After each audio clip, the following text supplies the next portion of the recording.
Just 1 month after giving birth, my younger brother was suddenly diagnosed with leukemia. To fund his treatment, my mother secretly took my baby away. My daughter died during the bone marrow transplant surgery meant to save him. Overwhelmed by grief, I died in a car crash, and my husband jumped off a building holding our daughter's lifeless body. After death, Mom was overjoyed by my brother's recovery, cursing me as bad luck that nearly doomed her precious son. If I hadn't kept my wits about me, you'd still be rotting in that hospital bed. A worthless girl dying means nothing, making such a scene. They want our family to become the town's laughingstock. Given another life, I'll watch how mother saves her golden boy.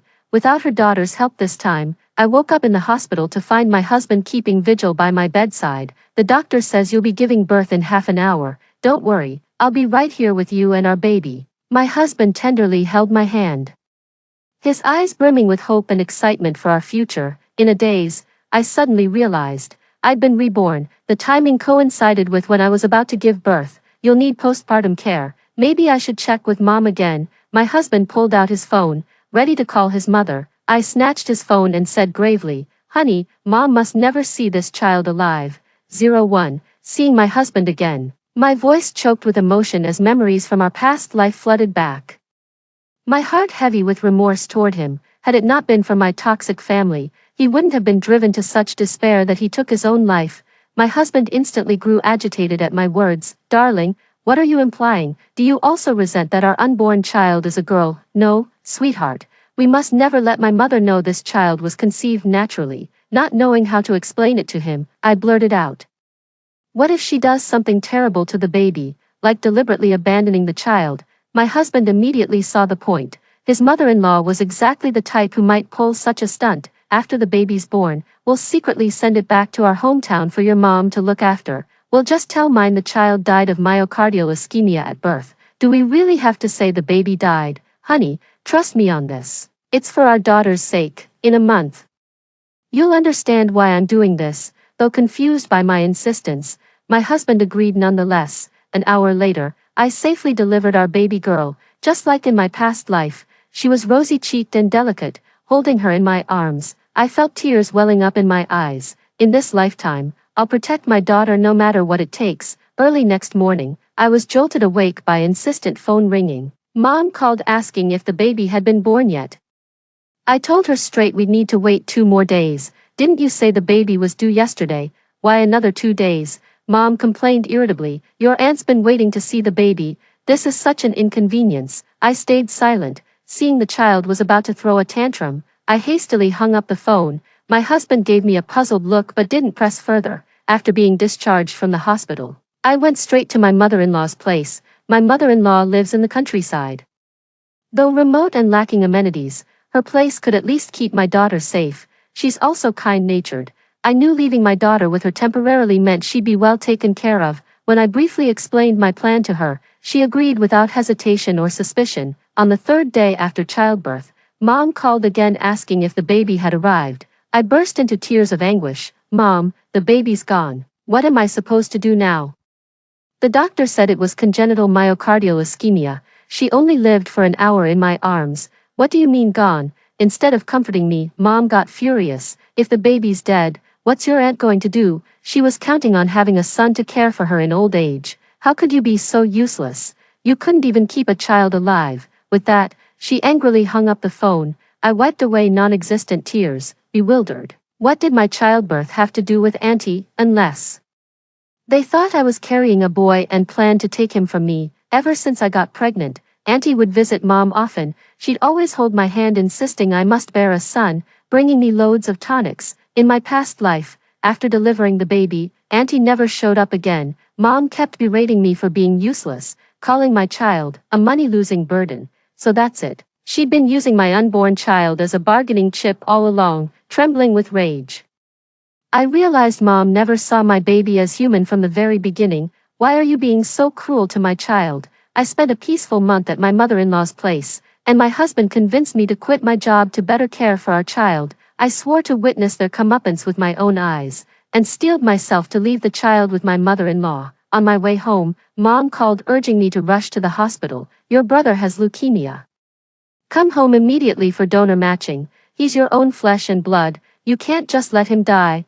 I laughed bitterly. So her son's life matters, but my daughter's doesn't. I agreed instantly. Don't worry, Mom, I'm heading to the hospital now. My husband was concerned about my health. A successful match would mean undergoing bone marrow transplantation. I reassured my husband with a smile. Don't worry. It's just a compatibility test. It's not like the match will be successful anyway.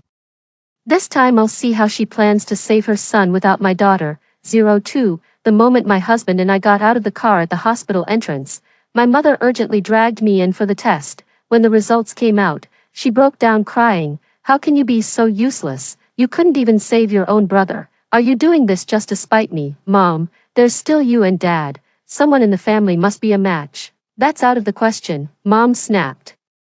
Your father's still young. What if something goes wrong? Are you trying to get him killed? So you do know bone marrow transplants come with risks. I was fuming but kept my cool, trying to reason with her. Mom, medical technology has advanced so much these days. The risks are minimal. Dad's the breadwinner.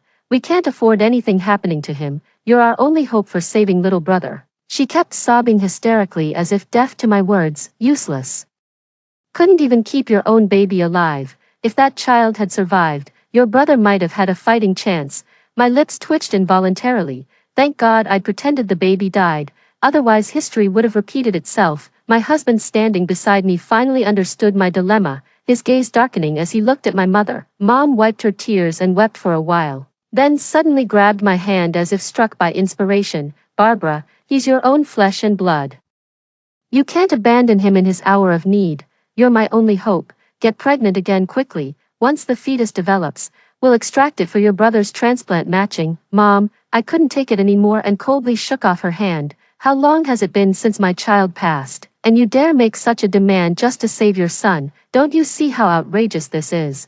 You and Dad could save him yourselves. Yet you insist I get pregnant, insist on sacrificing my baby to save him.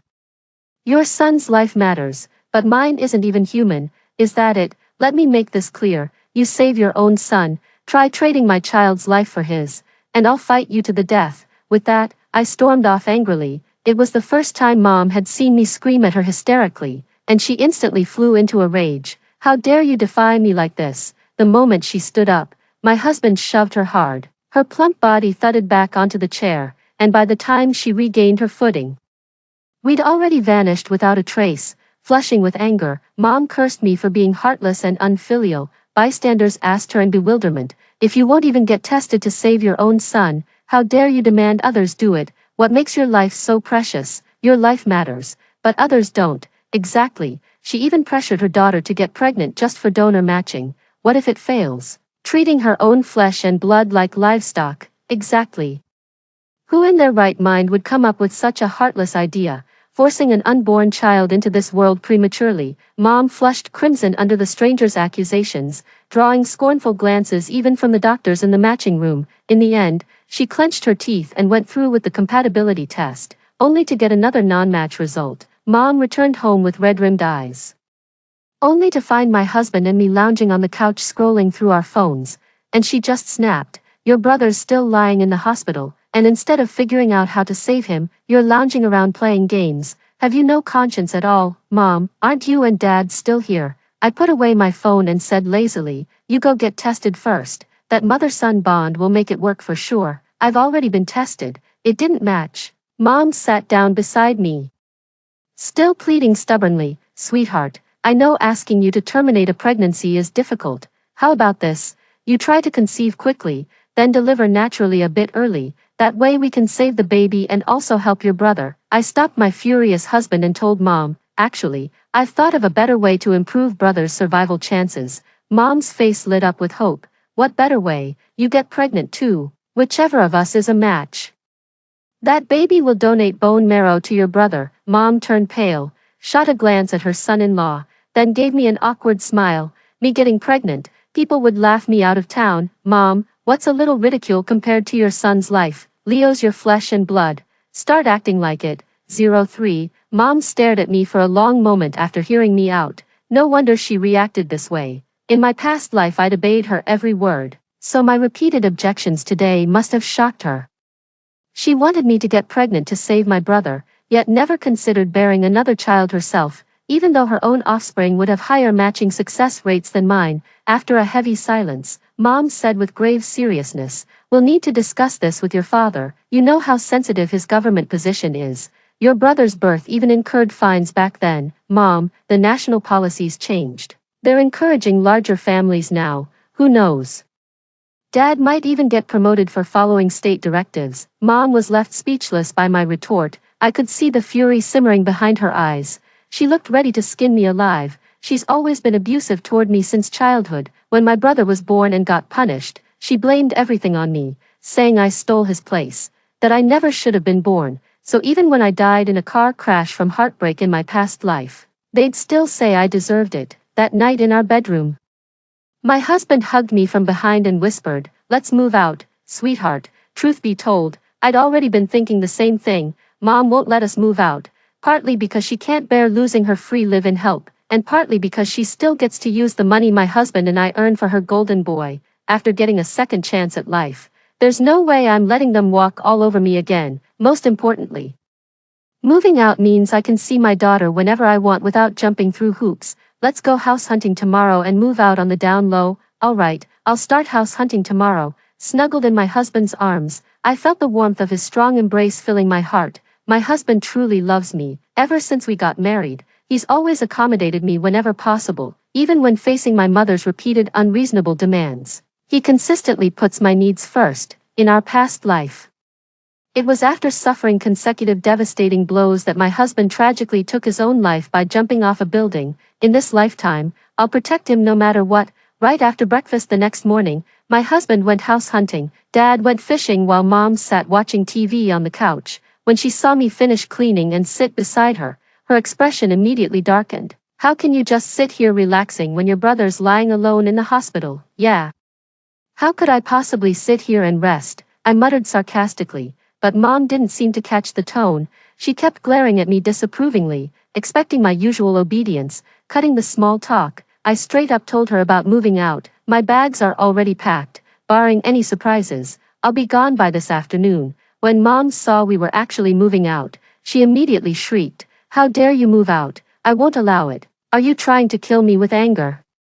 You won't even take care of your own parents. How could I have raised such an ungrateful daughter? Your brother's still hospitalized, and not only are you abandoning him, but you're off gallivanting around. Have you no shame?" I scoffed coldly, shedding all pretense of obedience. "Oh yes, you've got morals all right, forcing your own daughter to get pregnant and have a C-section.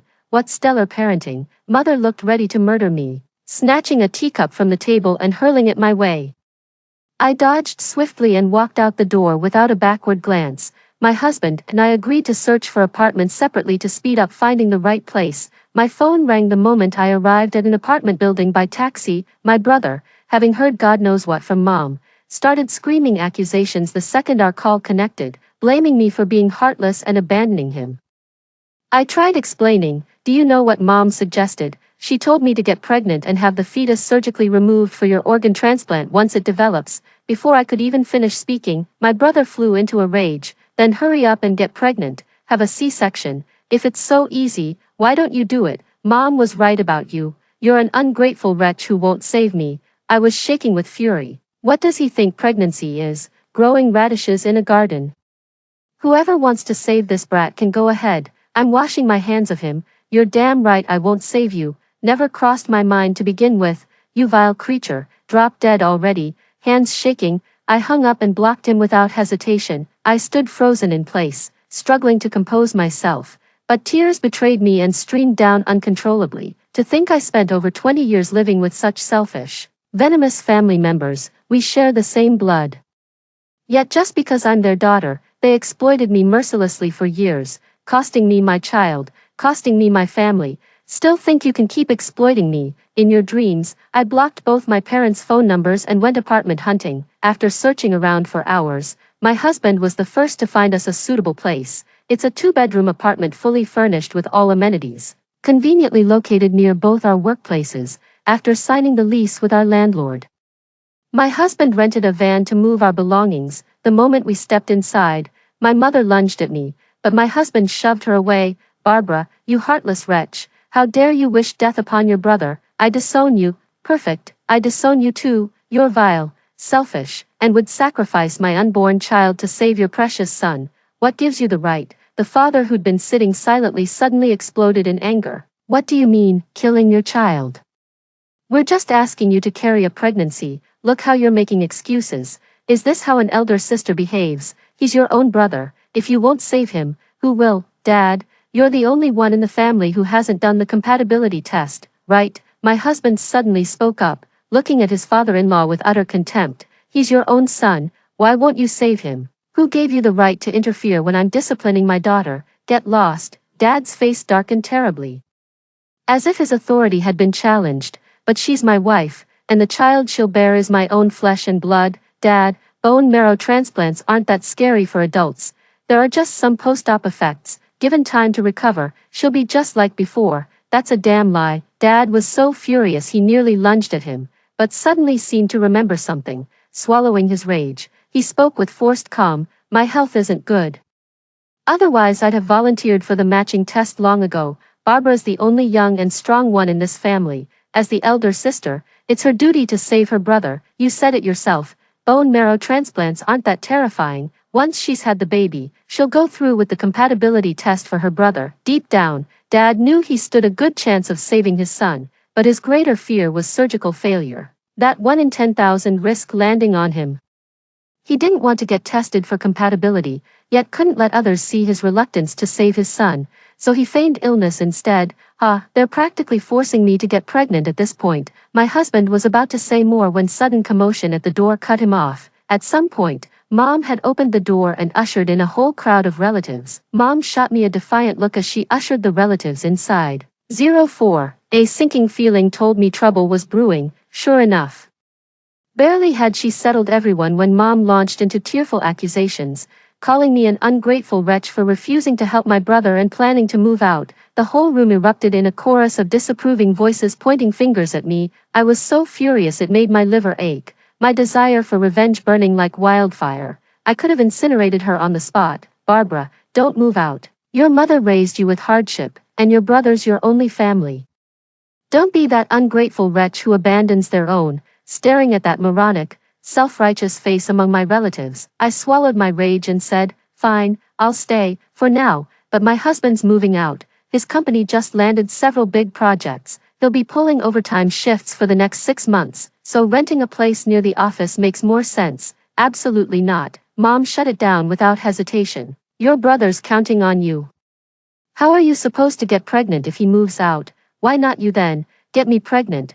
Then we'll C-section the baby for donor matching when it's viable. You're our birth mother. You could carry a child for this too, Mom. Every pregnancy gives us more hope. You can't keep being this cold and selfish.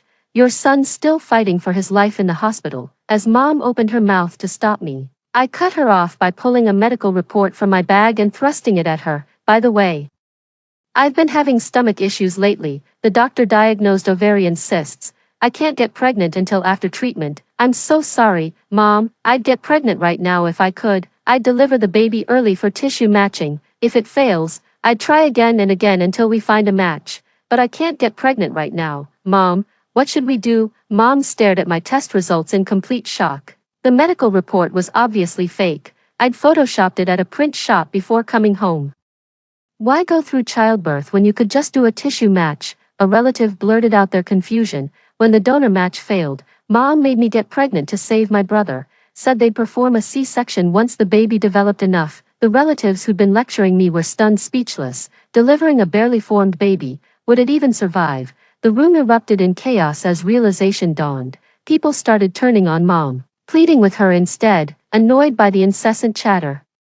Mom feigned illness and sent the relatives packing. After they left, she shot me a venomous glare before storming into her bedroom. I stared at her closed door with cold amusement. If you won't get pregnant willingly, I'll just find someone to do it for you. In the end, my husband moved out, leaving me stuck at home playing housemaid for them. I took advantage of the weekend to visit my mother-in-law's place. Seeing my chubby-cheeked daughter when leaving tore at my heartstrings. How I wish I could see her every day, but the timing isn't right yet. This trip was about finding a suitable caregiver for my parents. Only after sorting that out can I finally move out myself. I brought Grace home and explained her situation to my parents. I planned to clean up the storage room for her to stay in.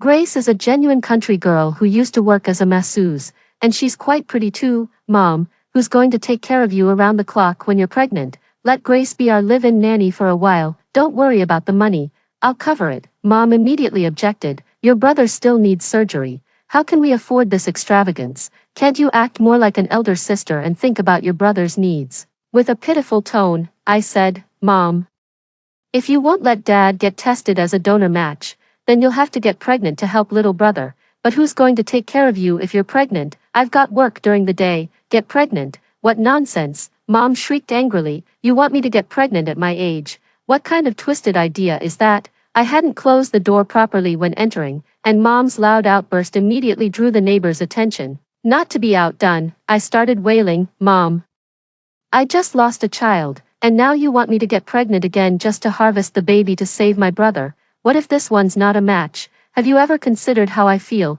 How dare you raise your voice at me? That's your own brother. If you won't save him, who will? Have you no conscience? I've checked. Ovarian cysts don't affect pregnancy. The neighbors couldn't take it anymore and barged right in. Listen, Barbara's mom. No matter how much you dislike your daughter, you can't just take her life. Exactly. Her father refused the compatibility test and keeps pushing her to suffer. Did you take out an accident insurance policy on her, trying to cash in on murder? Never seen a mother like you, literally driving your own daughter to death. At that moment, Grace, who had been standing silently nearby, stepped forward and added, Uncle, Auntie, I won't cost much, just $2,000 a month. I'm hardworking and can handle all the chores, cooking, laundry, you name it. I'll make sure you're well taken care of. These are some local specialties I brought from my hometown. Please accept them. With that, Grace swiftly carried the treats into the kitchen. Mom turned livid with rage. She was always the one manipulating others to point fingers at me. Never had she been accused herself. Overwhelmed, she burst into loud sobs. If my son can't be saved, I won't go on living either. Enough. Keep your opinions to yourself. Dad cut her off immediately.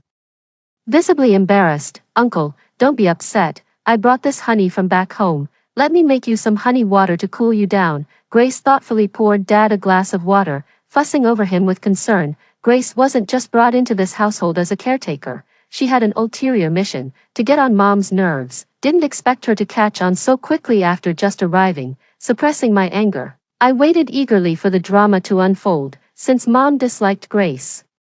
She seized every chance to butter up Dad instead. When Dad came home from work, Grace rushed to take his bag and even slid his slippers right under his feet. Mom saw it and sneered behind their back. Born to be servile, destined for nothing but menial work in the old days, absolutely no ambition. Grace bustled about cooking in the kitchen, and every dish she brought to the table seemed specially made for Dad. Dad ate with pure delight. My chopsticks slipped and fell to the floor.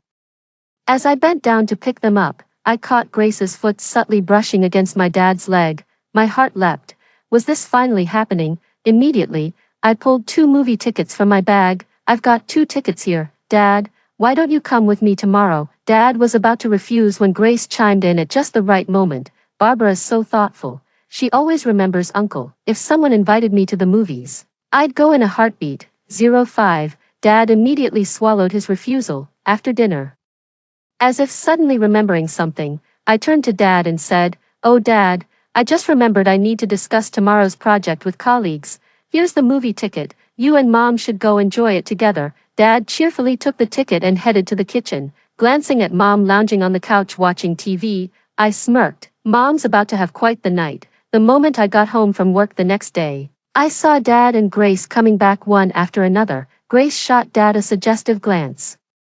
Dad's face was glowing with springtime radiance. After dinner, Grace worked with noticeably more enthusiasm than usual. Dad always takes an evening stroll after dinner, and Grace followed him out the door with the trash in hand. Barbara, don't forget your brother's still hospitalized. Honestly, Patrick should just quit his job. How's he ever going to get you pregnant with that crazy schedule? Ugh, she's dead set on getting me knocked up. Seeing Mom lounging there so contentedly made me want to slap that smug look right off her face. Mom, I won't forget, don't worry. Suppressing my anger, I forced a smile onto my face. Not long past in this manner, I started pretending to travel frequently for work, but in reality went straight from the office to the apartment my husband rented, showering our daughter with kisses every evening. Ever since my husband moved out, he took in his mother and our daughter, which made visiting our little girl much easier for me. Mom was initially upset about my constant business trips, but when she heard about the doubled bonus after project completion, she reluctantly gave in. My younger brother keeps whining daily, blaming Mom for not helping him. Watching her son grow thinner by the day, Mom started contemplating getting pregnant again. She tried to get close to Dad, but the mere sight of her made him nauseous. One kiss would give him nightmares. No way he'd let her touch him. Mom grew anxious, inexplicably sensing impending doom. He wasn't like this before. What changed these past 2 years? I multitasked through Mom's endless complaints. No way, Dad always dresses to impress. Why would he bother looking sharp for you if he disliked you? Exactly. There's no way he'd dislike me. I pursed my lips, lied about having a meeting, and hung up. My hints were obvious enough. If Mom had any sense, she'd be suspicious by now. I transferred Grace an extra $2,000 so she could buy some new outfits and spruce herself up. The rest is for her to nourish herself. She's pregnant after all, needs all the extra nutrients. Grace happily accepted the money, sang my praises to Dad, and took a cheap shot at Mom while she was at it. At Grace's urging, Dad had long given up on treating my younger brother. My younger brother is utterly hopeless. He dropped out of high school and became a deadbeat, refusing to get any job.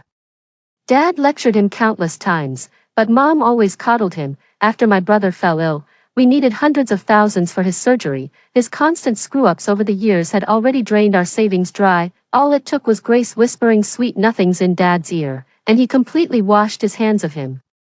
Sure enough, Mom started getting suspicious within days. She kept calling to vent her frustrations, but I was either swamped at work or traveling for business, completely missing her complaints. Mom secretly combed through Dad's phone but found no trace of suspicious contacts. One night when she got up, Mom realized Dad wasn't in bed. Hearing his murmurs from the nanny's room, it hit her. The damn mistress was right under their roof. Enraged, Mom kicked the door open and lunged at Grace with her bulky frame, ready to tear her apart. Dad shielded Grace and took several hard slaps from Mom across his face. Enraged, Dad punched her hard and threatened to divorce her. Mom had never experienced anything like this before and immediately broke down sobbing. Grace chose this exact moment to twist the knife in Mom's heart. Auntie, please give us your blessing. I truly love Henry. What's more, I'm already pregnant.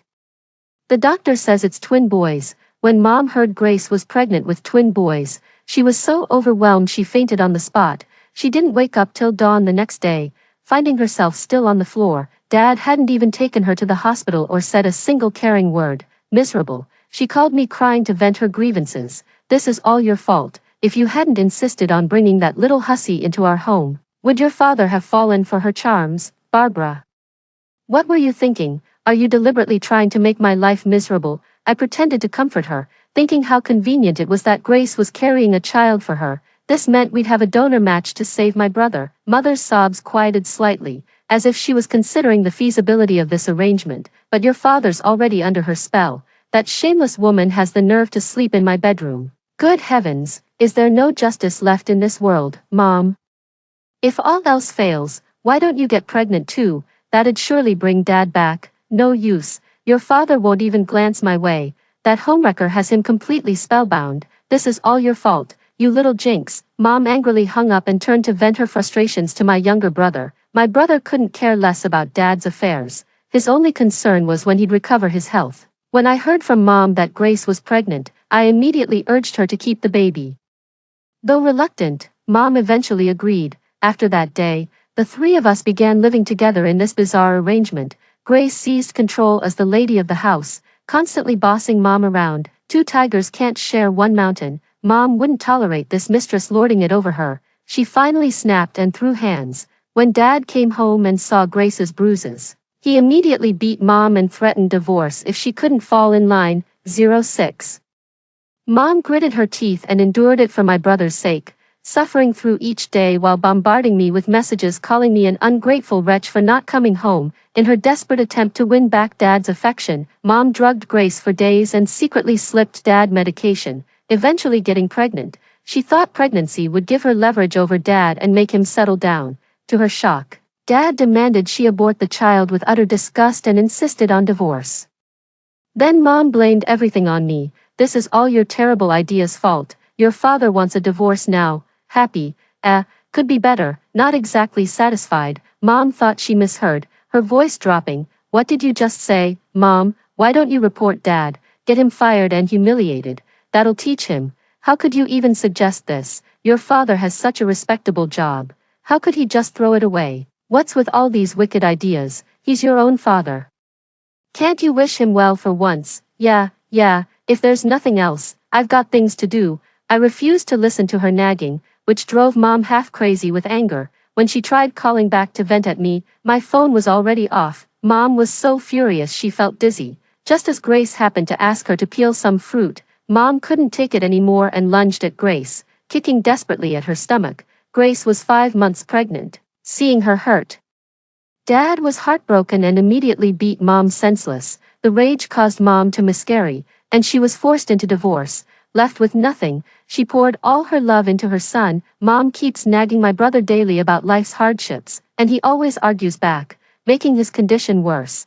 Now it's practically beyond cure. Broke and jobless, she bombards me with calls demanding money, pressuring me to get pregnant ASAP to save her son. Mom, what makes you so certain I'm obligated to fund your life, and your son's? I'm married now with my own family. Every penny I earn goes to my household first, not to bankroll you at my family's expense. Mom, if you want our respect and attention, you've got to start treating people like human beings, not just emotional punching bags. After that day, Mom could no longer reach me.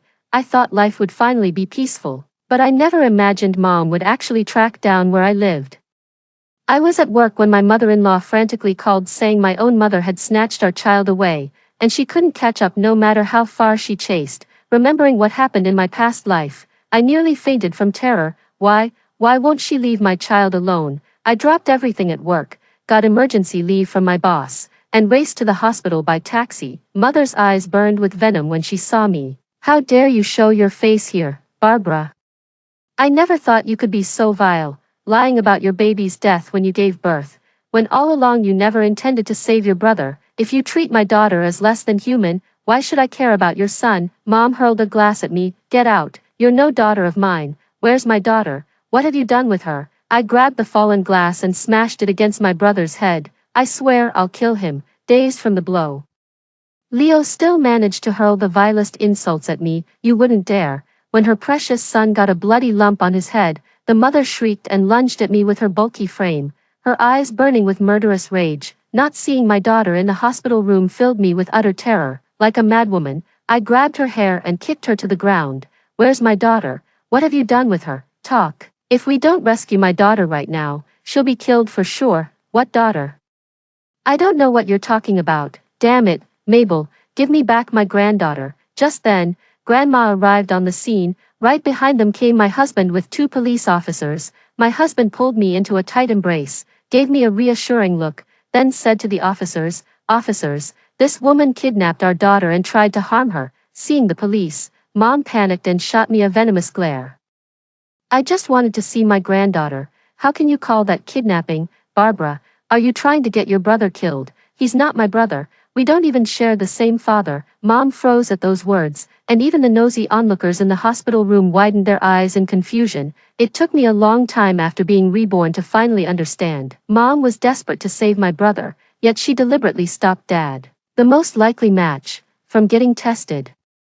Dad initially wanted to be tested, but Mom talked him out of it, saying the family couldn't risk his health as the breadwinner. Combined with his own fears about surgical risks, he ultimately refused. When Grace casually mentioned this, a wild thought suddenly crossed my mind. What if Leo isn't Dad's son at all? Dad has a burly build with a perfectly square jawline, but Leo sports a pointed chin and a stick-thin frame. Acting on my suspicion, I secretly collected hair samples from Dad and Leo for DNA testing. When the results came in, both my husband and I were stunned. To my shock, Leo turned out not to be my biological brother. Mom, you probably haven't checked your phone yet. On our way to the hospital, I already posted your son's paternity test results with Dad on social media. Now all our relatives and classmates know you've been cheating on Dad.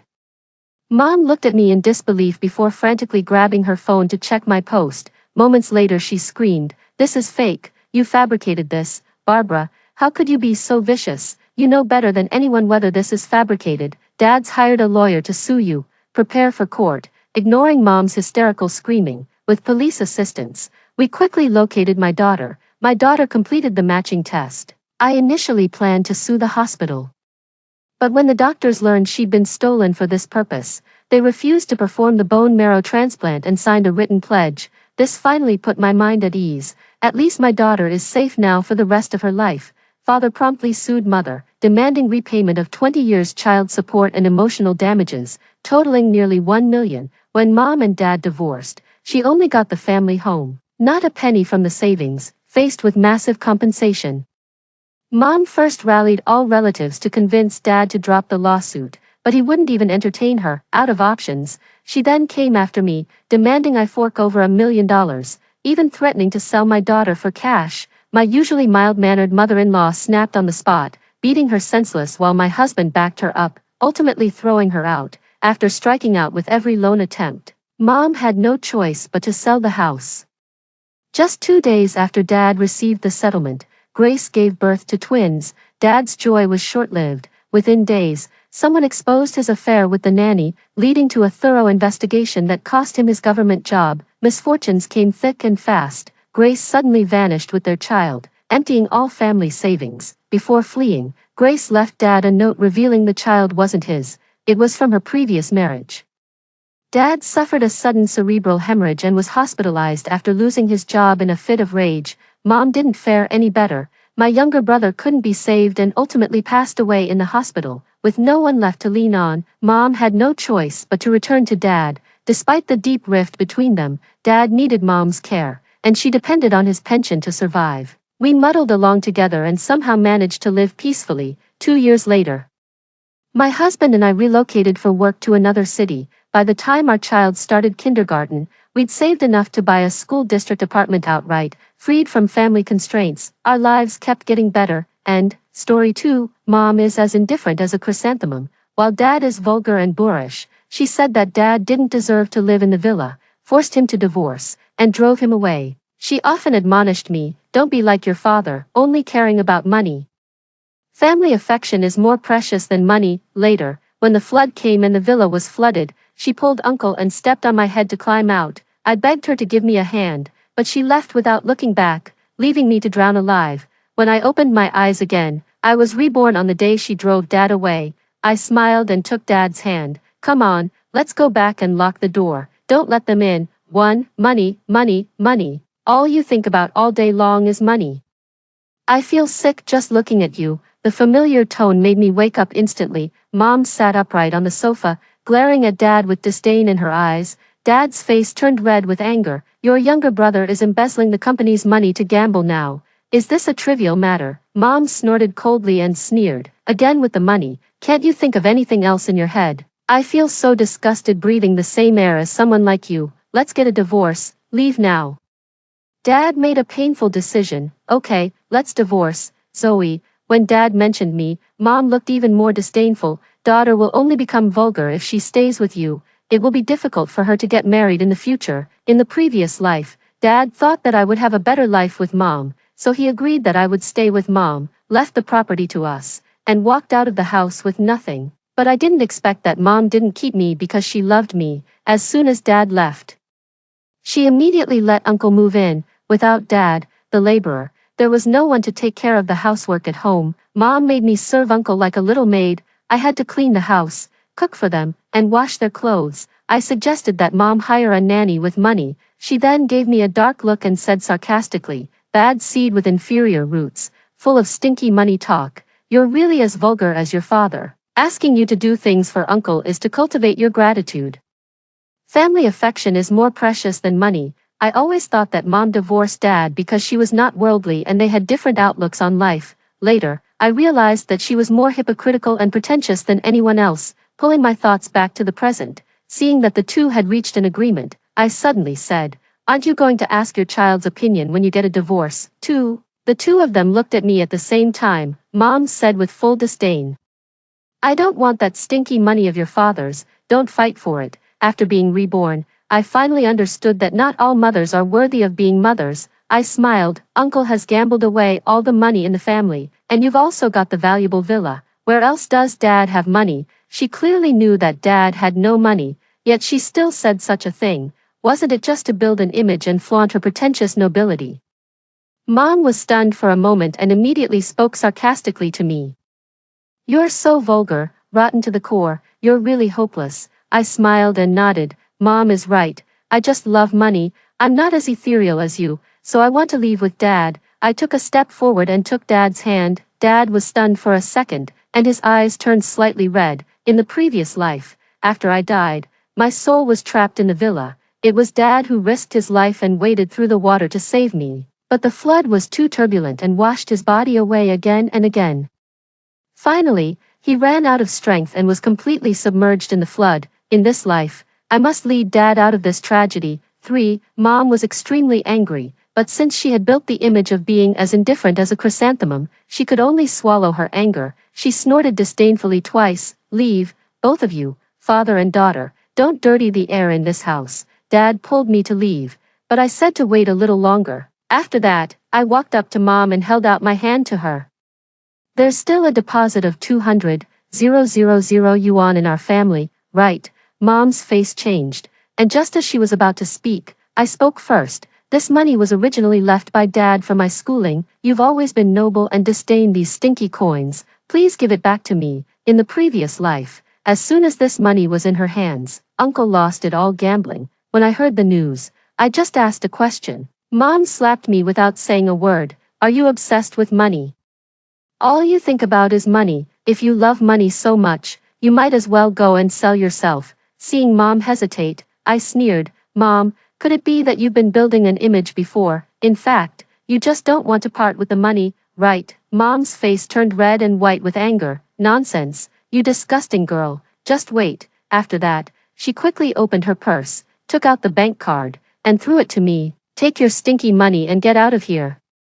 I smiled and put the card away. Just as I was about to leave, Uncle suddenly pushed the door open and came in. After entering, he directly ignored us and came up to Mom. Sister, where's the 200,000 yuan you promised me?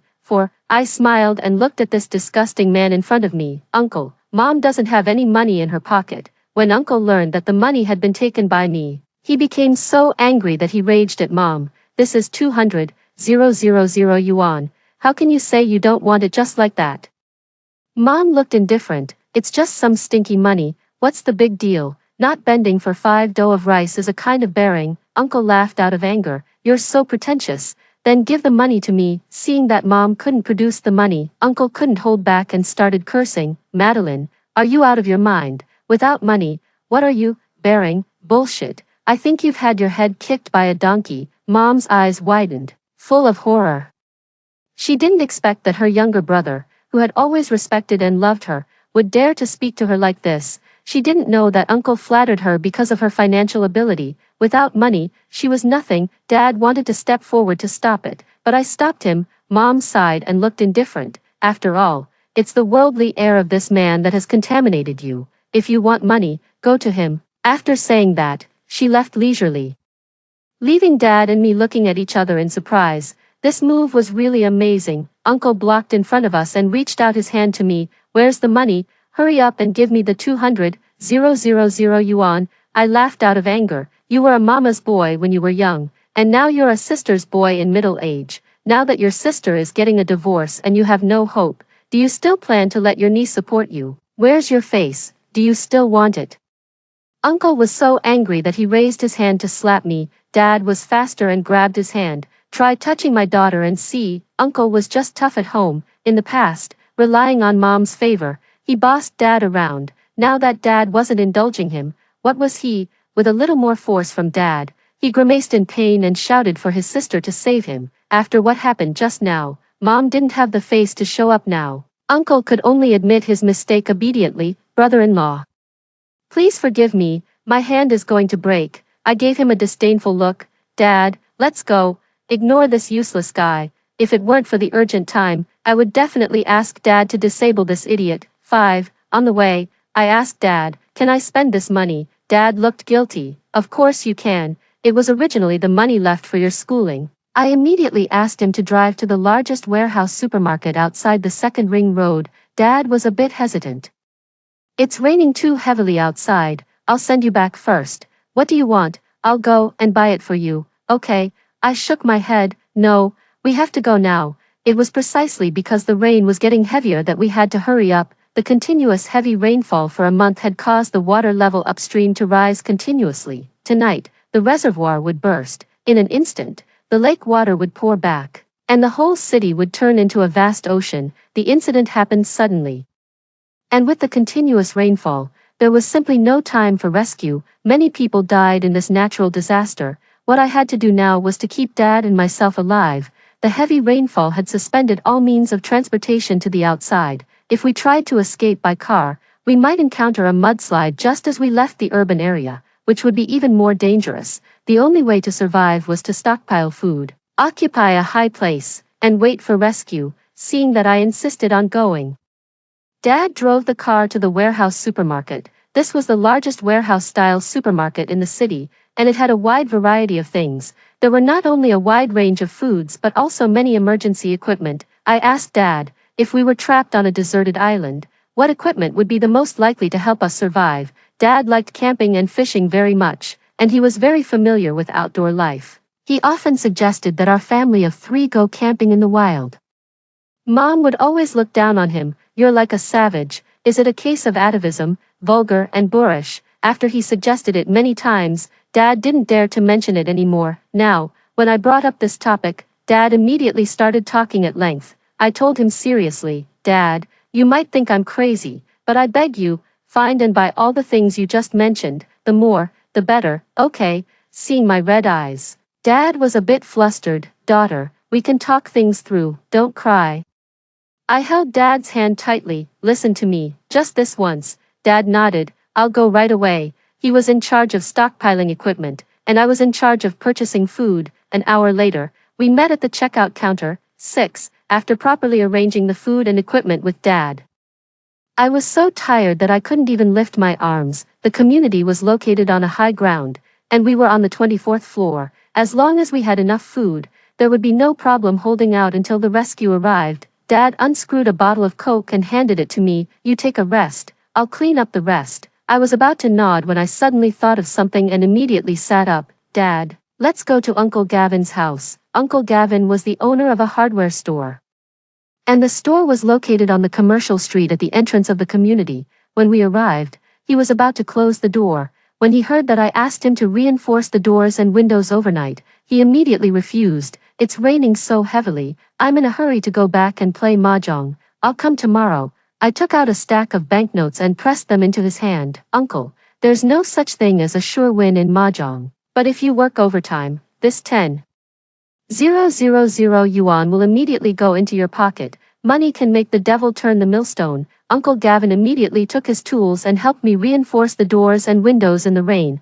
2 hours later, looking at the doors and windows welded with steel bars, I finally let out a sigh of relief. In troubled times, the most difficult thing is people's hearts. We not only need food and equipment but also the ability to protect ourselves. 7, in the middle of the night, the intense siren sound woke people up. When I walked to the living room, Dad also woke up. Dad looked at me worriedly. You can sleep a little longer. I'll go and see what's going on. I stopped him. Don't go. It's dangerous. The reservoir has burst, and there will be a flood soon. Dad let out a startled cry. How could this happen? Let's run quickly. He grabbed my hand tightly and was about to rush out the door. Looking down at Dad's hand, I felt extremely relieved. In the previous life, if Mom had been willing to turn back and give me a hand, I wouldn't have drowned alive in the villa, and Dad wouldn't have died trying to save me. We can't run. We'd better stay at home and wait for rescue. Dad nodded thoughtfully. I wonder how your mom is doing. The villa is located on a low ground. If the reservoir really bursts, things will be troublesome over there. I sneered. I want to know too. Let's see how she can escape this time without me as a stepping stone, Dad suddenly said. I just installed a surveillance camera at home last week. Let's turn it on and take a look now. I raised my eyebrows in surprise. I didn't expect to have the opportunity to witness it with my own eyes. 8. Hearing the siren sound, the two of them subconsciously walked downstairs. When they reached the first floor, they found that half of the floor was flooded by the flood. Uncle looked at Mom with a helpless expression. Sister, what should we do? Mom still looked calm. What are you panicking about? Just go upstairs. The two quickly evacuated to the top floor, but they had no idea how terrifying this flood was. The flood came extremely quickly and rose at a visible speed. The small three-story villa was on the verge of being submerged. Mom suddenly shouted to Uncle, "There's an inflatable boat on the top floor." Uncle turned around and ran. The good show officially began. In the previous life, it was also at this time that we discovered the coming of the flood. At that time, I remembered the inflatable boat that Dad had left idle on the top floor and told Mom the news. Mom immediately called Uncle to go to the top floor together. The flood was rising too fast. 2/3 of the glass door on the top floor was submerged, and it couldn't be opened at all. To escape, they could only leave through the skylight of the sunroom. In the previous life, they were able to escape because I was their stepping stone. Now, without me, who would be the stepping stone? Uncle found the skylight, but no matter how hard he tried, he couldn't reach the edge of the skylight, so he asked Mom to stand on a stool and be his stepping stone. Mom hesitated. She looked at Uncle with a complicated expression, and then pretended to be calm and said, "I'm light in weight. It's better for me to go up first and then pull you up." Uncle's eyes widened in disbelief. After reacting, he directly lashed out, "Madeline, have you forgotten your promise when Mom died? Do you want to step on me to escape? You're dreaming." Mom's eyes turned red with anger, and she started crying directly. She still maintained her image of being as indifferent as a chrysanthemum. "I'm doing this for our own good. How can you think of me as so vulgar?" Uncle sneered disdainfully. "Forget it, others may not know you, but I know your true character. You always pretend to be high and mighty on the surface, but you're the most selfish person at the core." Looking at the scene of the two of them fighting like dogs, I almost burst out laughing. After some delay, the flood rose even more. Uncle was really anxious this time. He directly grabbed Mom's hair and pressed her into the water. He forcibly stepped on Mom's shoulders and climbed up. The surveillance camera was flooded, and the screen went completely black. I was a bit anxious because I couldn't see the follow-up. Dad looked worried and said, "Your uncle is so unreasonable. Won't anything happen to your mom?" Just when I thought he was going to be soft-hearted, Dad's phone suddenly rang. I looked down and saw that it was Mom's call. I motioned for Dad to answer it. Soon, Mom's cold command came from the other end of the phone. "Harrison, I'm giving you a chance now. As long as you can come to the villa and pick me up, I won't care about your previous vulgar and boorish behavior, and we won't get a divorce either." My heart was in my throat. Dad had indulged Mom so much over the years because he really loved her. At this critical moment, wouldn't he be soft-hearted and stupid? 9. Dad looked helpless, and his voice was full of concern. "It's windy outside. Be careful what you say, don't bite your tongue." Seeing Dad hang up the phone, I couldn't help laughing out loud. Powerful, really powerful. Mom started harassing me again. She called me, and when I didn't answer, she kept sending video calls crazily, without the surveillance. I couldn't see them drowning alive, and naturally, I wasn't willing to let it go. As soon as the video call connected, Mom quickly said, "Zoe, Mom has decided to keep you by my side. Can you come to me now?"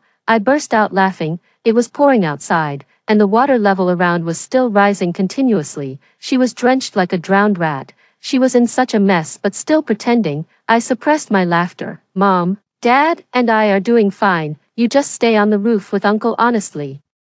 Uncle snatched the phone and started cursing wildly. "You dead girl, it's giving you face to ask you to come. If you don't come, I'll beat you to death later." I looked calm. "Oh, then swim over here first." Uncle was so angry that he was about to smash the phone.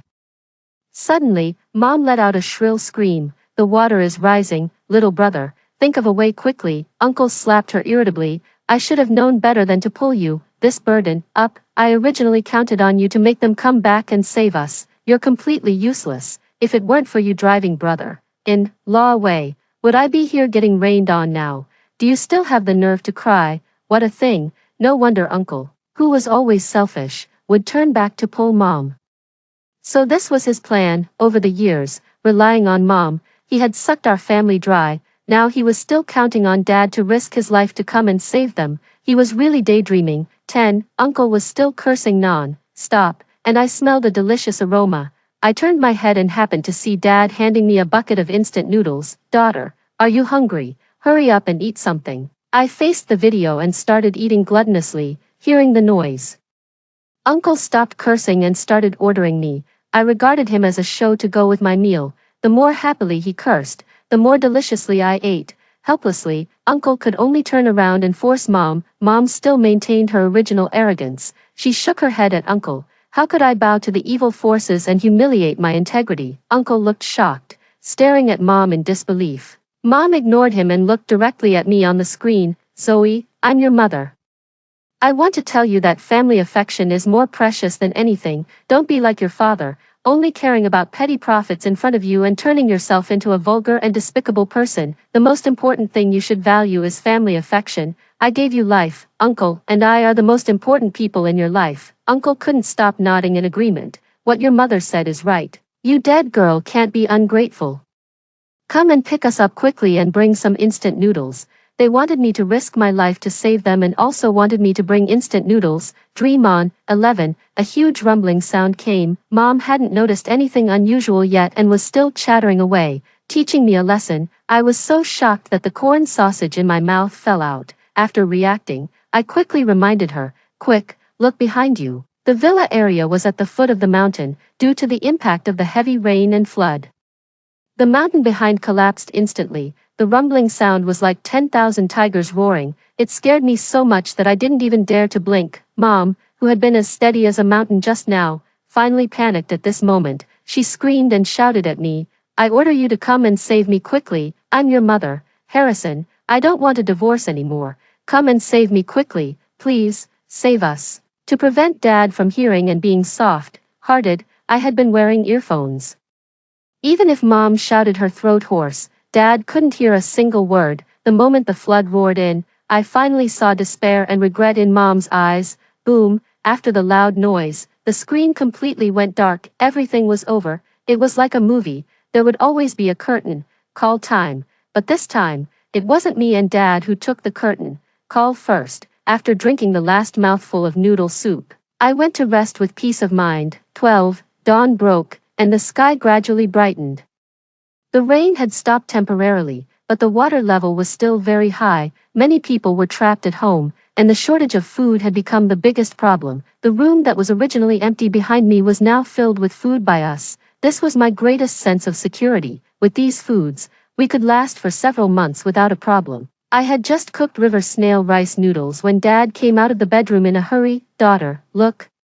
Many owners in the homeowner group don't have any reserved food at home and are begging for food everywhere. We have stocked up a lot. They are all neighbors. Why don't we share some of it? I was startled and quickly snatched Dad's phone, seeing that he had just opened the chat interface and hadn't replied to any messages. I finally felt completely relieved. In troubled times, the first to be killed are the saint bitches. I stared at Dad seriously. Dad, do you want me to live? Dad nodded without hesitation. I can die, but you can't. Even if I have to risk my life, Dad will keep you safe. When the flood came in the previous life, I was drowned. I radically didn't know how long this natural disaster would last. After being reborn, I had already seen through human nature. Even my own mother couldn't be relied on. Who else could I trust? Dad, we don't know how long this flood will last. People who are extremely hungry can even eat the flesh of their relatives.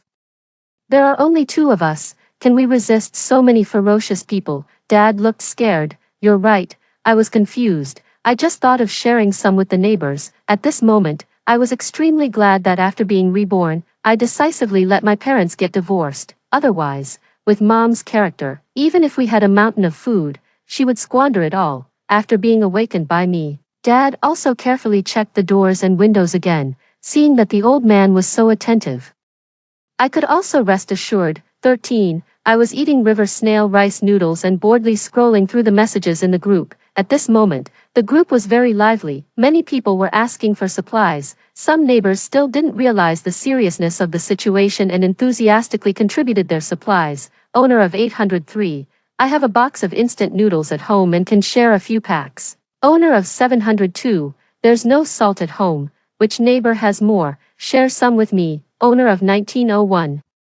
I have salt at home. Come and get it. Owner of 702. Owner of 2401. Seeing how friendly and loving our group is, my heart is really warm. Thank you, good neighbors. Although the natural disaster is ruthless, people have feelings. With such excellent neighbors, we are all very proud. This owner of 2401 lived opposite me, and he was the one I hated the most. He had nothing to do all day long and just sent spam in the group, he would meddle in other people's affairs whenever something happened. A few days ago, he sent several videos in the group, scolding the owners for having no public morality and littering. Originally, it had nothing to do with me, but because I happened to pass by, he insisted that I threw the garbage. He chased me and scolded me all the way and kept sending videos to abuse me. Later, I was forced by Mom to publicly apologize. I explained to Mom that it wasn't me. She said, "Then why didn't he say others? Why did he insist on you? Isn't it because you have a problem?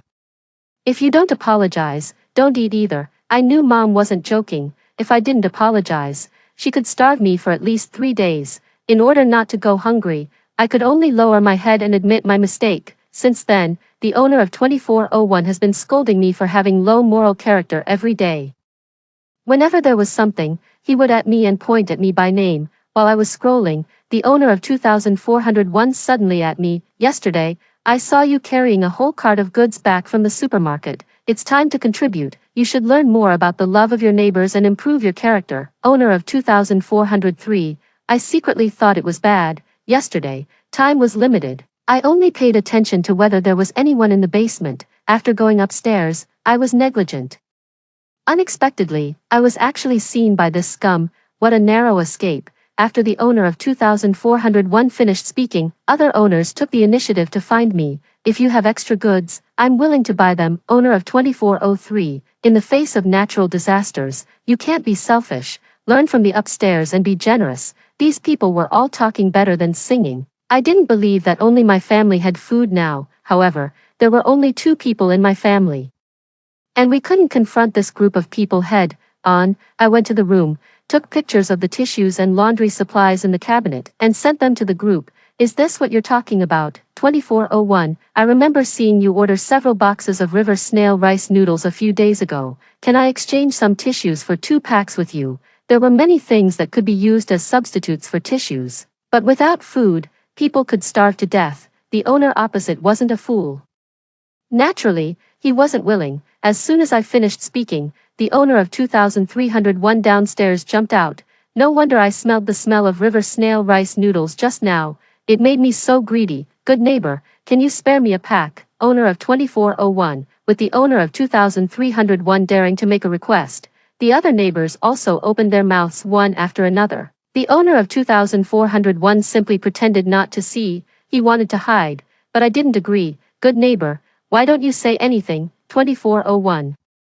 You were just talking about being so morally noble. Why are you so reluctant when it comes to yourself? It's not like eating your meat. It's just 1 pack of river snail rice noodles. Why are you so stingy? 2401. This is a natural disaster. You should be more generous. 2401. The owner opposite was just like my mom. On the surface, he looked as indifferent as a chrysanthemum, putting on an air of high moral character, mainly because the pain hadn't hit him. If it did, he would be more anxious than anyone else. Soon, he couldn't stand my pestering and jumped out. You could feel the anger on the other side just from the text. "This is moral kidnapping. It's my stuff. Don't I have the right to decide?" 2403. I replied slowly, "Oh, okay, double standard dog." Next, no matter how crazy the owner opposite got, I ignored him anyway. There were no good people in this group. Let them see the true face of the owner opposite and continue to fight among themselves.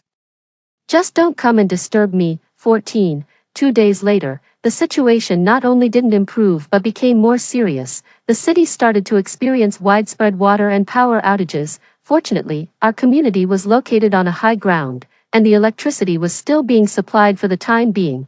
2 days without water had already driven the owners in the group crazy. They crazily at the building manager, wanting the property management, which had charged expensive fees, to come out and solve the problem. After a while, someone sent a message with the building manager's account. "I'm sorry, my wife was washed away by the flood. After the flood recedes, the property management company will arrange a new building manager to take over." Suddenly, a terrifying atmosphere filled the entire homeowner group. Everyone panicked and started asking for various supplies one after another. I was just about to leave the group to avoid being disturbed by the outside world. Suddenly, there was a noisy sound outside the door. I didn't dare to open the door rashly and first turned on the electronic cats. The moment I saw who was coming, I was stunned. There were 2 confounded mud-covered people standing at the door. As soon as one of them opened her mouth, I recognized her as Mom. You unfilial child. I know you're inside. Open the door quickly, Uncle, who was standing next to her. Also joined in the scolding. You dead girl, open the door quickly, or I'll kill you.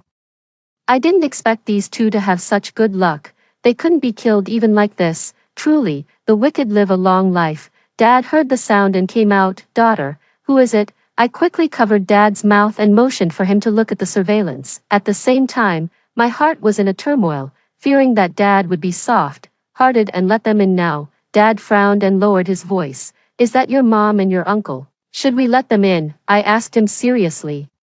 Do you think with Mom's character, can we keep all the things in this house after she comes in?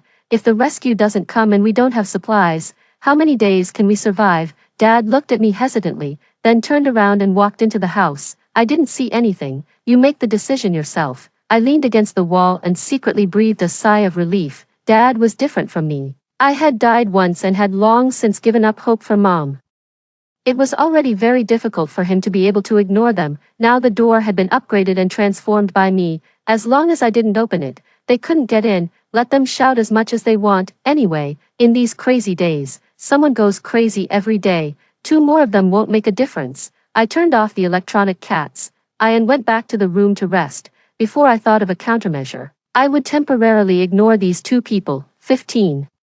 I was woken up halfway through my afternoon nap by the messages in the group. I was delayed by Mom in the morning and forgot to leave the group. The owner of 2401 opposite was crazily at me in the group. Is it the collapse of morality or the distortion of human nature that makes you abandon your own mother? 2401. Your mother narrowly escaped death, but you won't even open the door. Are you still human? 2401. There was a long string of more than a dozen messages all cursing me. Not only that, there was also a picture of Mom crying destructively in front of the camera. I took a look at the video and couldn't help laughing. What about being as indifferent as a chrysanthemum, not pretending anymore? With the publicity of the owner of 2401, there were all voices condemning our father-daughter pair below. The people in the whole building were trapped at home with nothing to do. Naturally, they came to watch the excitement, perhaps seeing that I didn't respond.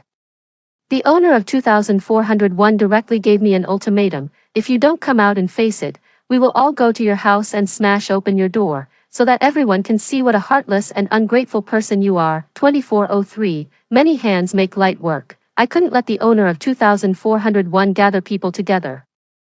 Once they discovered the supplies I had stocked up, the consequences would be disastrous. My fingers quickly tapped on the screen. Look at your disgusting mouth. Spraying feces everywhere. Everything can be related to you. If your mouth is idle, go lick the toilet. Don't bark here. After going crazy in the group, I ed a medical certificate showing that I had mania and threw it up. I also sent a picture of our chainsaw into the group. Don't mess with me.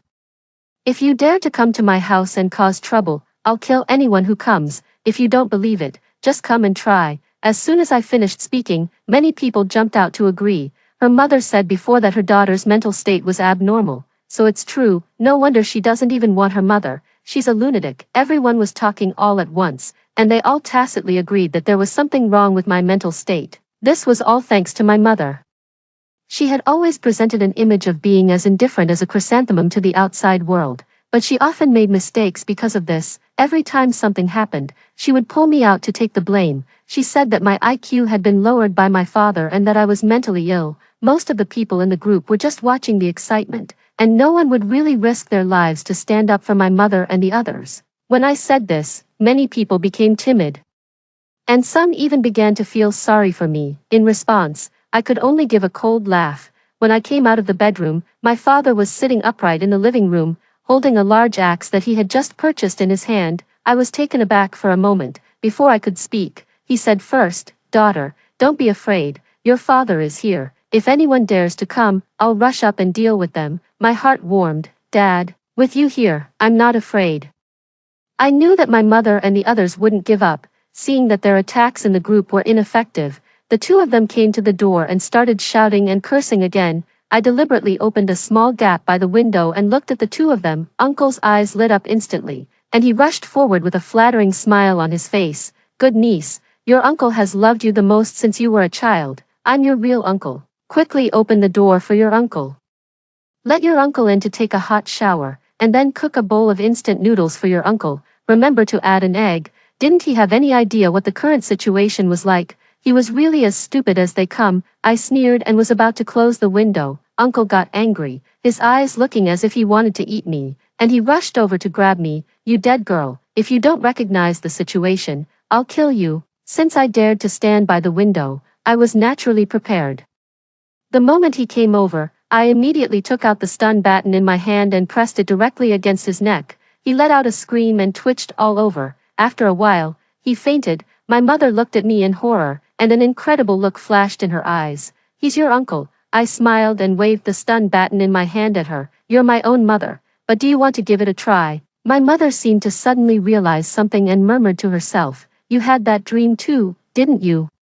16, my heart tightened, and I pretended to be calm as I looked at her. What dream? My mother looked at me with a sorrow expression in her eyes. Don't blame me, I didn't do it on purpose. I was so scared at that time. Later, I wanted to save you, but the flood was too strong and had already submerged you. It seemed that my mother knew that I had also been reborn. I pretended not to know and denied it. I have so many dreams every day. Who knows what you're talking about? Leave quickly.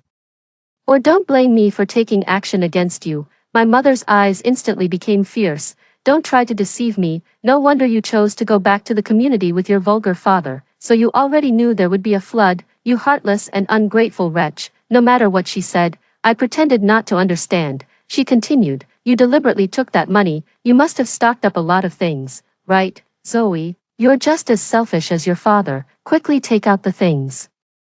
Otherwise don't blame me for spreading the word. Then you won't be able to keep anything. My heart gradually became cold and heavy. I absolutely couldn't let my mother expose the matter of the supplies. In a desperate situation, human nature couldn't stand the slightest test. I gave her a cold stare. I don't know what you're going crazy about. Since you don't want me, don't come looking for me. Go back to your villa and wait for death. After saying that, I slammed the window shut. The moment I turned around, I happened to bump into my father. He stared at me seriously and said, what did your mother mean by those words? What exactly do you know? My father had long noticed the strangeness between the two of us. Since he was suspicious, I didn't plan to hide it anymore and directly told him about being reborn. After learning the whole story, my father had tears in his eyes. It's so terrifying. How could they treat you like this? The biggest weakness of my father was that he was soft-hearted. Now that we were in troubled times, being soft-hearted was a big taboo, and we had to be ruthless. I threw myself into his arms and cried, Dad, that feeling of being flooded, with my chest and lungs feeling like they were about to explode, was so uncomfortable. Now, when I look down and see the flood downstairs, my heart palpitates. The river water was so cold. I was so cold. I don't want to die again. My father's eyes were red. And he picked up a kitchen knife from the side. I'll go out and deal with them now to ensure your safety. I quickly stopped my father. The flood would eventually recede, and killing someone would require paying with one's life. We couldn't get blood on our hands. Dad, don't worry about it. I have a way. After being electrocuted and fainting for the whole afternoon, Uncle finally woke up. The moment he opened his eyes, he saw a ham sausage hanging from a drone in front of him. Already extremely hungry, he quickly got up and pounced on the ham sausage. I controlled the drone and quickly left. He couldn't catch up at all and became so angry that he started cursing. I led him to an open area and then released the ham sausage. He pounced on the ham sausage like a hungry dog. He ate the ham sausage in one bite and even reluctantly licked the floor. I asked him, do you want more? Uncle looked up angrily and said, Zoe, you little bitch, I'm your uncle. How dare you play tricks on me like this? I think you're courting death. Hearing his weak voice, I laughed coldly. Even in such a situation, he still couldn't tell who was in charge. A single ham sausage couldn't satisfy his hunger at all, but it aroused his desire for food. Soon, he began to show weakness. He said all kinds of nice words and begged me in every possible way. I directly told him the conditions. 1 slap in the face for 1 item of food. Do you want to give it a try? There was a greedy glint in Uncle's eyes. I want a bucket of instant noodles. After saying that, he turned around, grabbed my mother, who had fainted from hunger, and dragged her to the window. Girl, you have to keep your word. After saying that, he immediately slapped my mother hard on the cheek. He hit so hard that he woke my mother up with 1 slap. My mother stared at him coldly and cursed. Are you crazy? What are you going crazy about again? Uncle completely ignored my mother and locked his eyes on me. Hurry up and give me the instant noodles, don't be in a hurry, you hungry dog. After saying that, I threw a bag of instant noodles out. Uncle even started to be picky. How can I eat it without water? He had been hungry for 3 days and also thirsty for 3 days. And the corners of his mouth were cracked. Seeing his angry look, I just found it funny. Water comes at an additional price. Having tasted the advantage, Uncle didn't say a word and started hitting my mother. His fists, as big as sandbags, landed on her one after another. He didn't stop until my mother begged for mercy in pain. Seeing that he had performed well, I handed him the instant noodles that I had just heated up. Uncle immediately snatched it and hid aside to wolf it down. My mother struggled to get up and reached out her hand to me. Mom wants some too, give me a bowl as well. I pointed at Uncle. That's your own younger brother, the person you're closest to, go to him. Hearing this, Uncle was afraid that my mother would come to rob, so he quickly finished eating and even licked the bowl clean. After being hungry for so many days and desperately trying to escape, a bowl of instant noodles couldn't satisfy him at all. He locked his eyes on my mother again.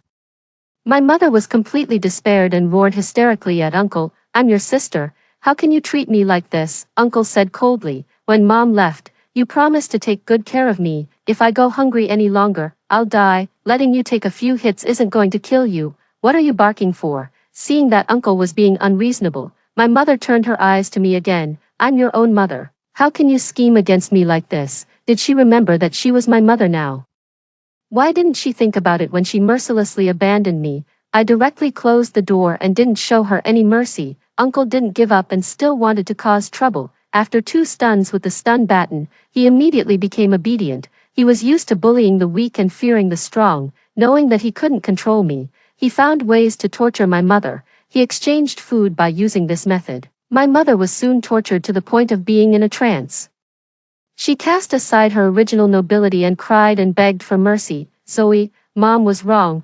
Please open the door and let me and your uncle in. If this goes on, I'll die. Please. Outside the door was the sound of my mother begging for mercy, while inside the door, my father and I were enjoying a self-heating hot pot in the living room. 17. Uncle somehow found a knife. He knew that I had weapons in my hand, and as long as I didn't leave the room, facing the reinforced door, he had no way to get in at all, so he used the knife on my mother. He mercilessly stabbed the knife into my mother's arm and smile hideously showed it off to me. This hurts a lot more than slapping her in the face. Can I get something better this time? I threw down a box of self-heating hot pot. It was a reward for him. Uncle's eyes lit up, and he stabbed my mother with the knife again. Hurry up and give me water, I'm starving to death. My mother could only wail in despair. She was so weak, and her eyes were filled with hatred and unwillingness. I'm afraid she never expected that her younger brother, whom she had doted on for a lifetime, would actually stab her for a box of self-heating hot pot. As Uncle's means of torture continued to escalate, my mother died a miserable death in pain. Before she died, her eyes were filled with tears of regret. She stared at me intently and said weakly. I couldn't hear her voice anymore, but from her mouth shape, I could still guess what she meant. Zoe, Mom was wrong. Affection that comes too late is cheaper than grass. Perhaps for her, drowning in the flood would have been happier than this. After my mother died, I ignored Uncle. No matter how much he knocked on the door, I had no intention of opening it. He couldn't get any food. Stimulated by hunger, he completely lost his mind. He smelled the aroma of river snail rice noodles coming from the house opposite. Holding a knife, he rushed to the door of the opposite house and started smashing it. Open the door and give me a bite. The owner of the opposite house not only didn't open the door but also mocked Uncle, calling him a stinky beggar and a murderer. These words completely stimulated Uncle. He smashed the door frantically. When people are in a desperate situation, the potential they can unleash is limitless. The glass window of the opposite house was smashed by Uncle, and the invisible anti-theft net was easily torn open. Uncle climbed in through the window. The two of them started fighting. Soon, screams were heard. I was across the corridor and didn't know what was going on opposite. Just as I was hesitating whether to use the drone to check, Uncle came to the window with a bowl of noodles in his hand. His face was covered in blood, and he grinned at me with a fiendish smile. The scene was extremely terrifying at that moment. He actually won. 18. After the first success, Uncle became bolder and bolder. He took the tools from the opposite house. First, he set his sights on us. You dead girl, how dare you play tricks on me? Open the door quickly, or I'll kill you right now. I didn't want to pay attention to him. With his strength alone, he couldn't open our door, but I didn't expect that my father would rush out with a chainsaw in his hand. He was taller and stronger than Uncle, and he had a powerful tool in his hand. He subdued Uncle in just a few moves. My father said viciously, "If you dare to cause trouble again, I'll chop you into 8 pieces." Threatened by the roar of the chainsaw, Uncle became timid and quickly begged for mercy. He just wanted supplies and didn't want to lose his life. After failing with us, Uncle started robbing the next house. He wanted to repeat the same method and occupy more resources. My mother snorted coldly. There was a family of 5 living in the house at 2201, and they fought against Uncle together. During the scuffle, Uncle was pushed downstairs. Screams accompanied Uncle's figure as it was submerged in the muddy flood. 3 days later, Uncle's body floated to the surface of the water. On this day, the rescue team also arrived at our community. With everyone's efforts, we were finally saved. We had been trapped for more than half a month, without water, electricity, or material assistance. Many people in this building died. Everyone didn't have time to grieve. They rushed to board the rubber boats, desperately trying to get out of the dilemma. My father and I each carried a backpack, which contained some necessary emergency supplies. My father held my hand and stood at the end of the line, getting on the rescue boat in an orderly manner. After the rain stopped and the sky cleared, the flood receded, and we finally got a new lease on life. Story 2. After my grandmother looked at me but called out my mother's name, I quit my job and took her back to the village to care for her in her old age. Unexpectedly, just a few days after returning to the village, the apocalypse arrived. 1. I realized something was off with my boss. Lately, my boss has been acting unusually. 3 months ago, she sold all her shares and shifted from being a full-fledged owner to a professional manager. Last month, she sold her luxury mansion in the city and has been living in hotels every day. This month, she even got rid of her luxury car and now commutes to and from work on an electric bike. In other words, she was cashing out. I also discovered that she seemed to be building a house in her hometown. I overheard her on the phone once, speaking in a low voice. I only caught a few incomplete phrases, like, "Price is no issue. I only want the sturdiest, most advanced materials, and make sure to have bulletproof glass and explosion-proof doors." She would also casually drop hints to us secretaries. "Stock up on rice and oil at home. Better to be safe than sorry. Who knows what the future holds? We should be prepared for anything. I know you all don't have the time or mood to cook, but you should still prepare some instant foods. Don't forget how during the pandemic a single pack of noodles lasted 3 days. I've always admired my boss. She's a renowned powerhouse in the industry, from a nanny to the head of a major corporate group.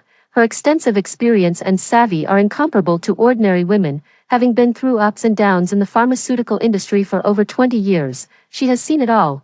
What major event could possibly be looming that has her thinking of retreating and hiding? Yet now she's liquidating assets and subtly warning us. If the boss is planning to flee, what about me, too?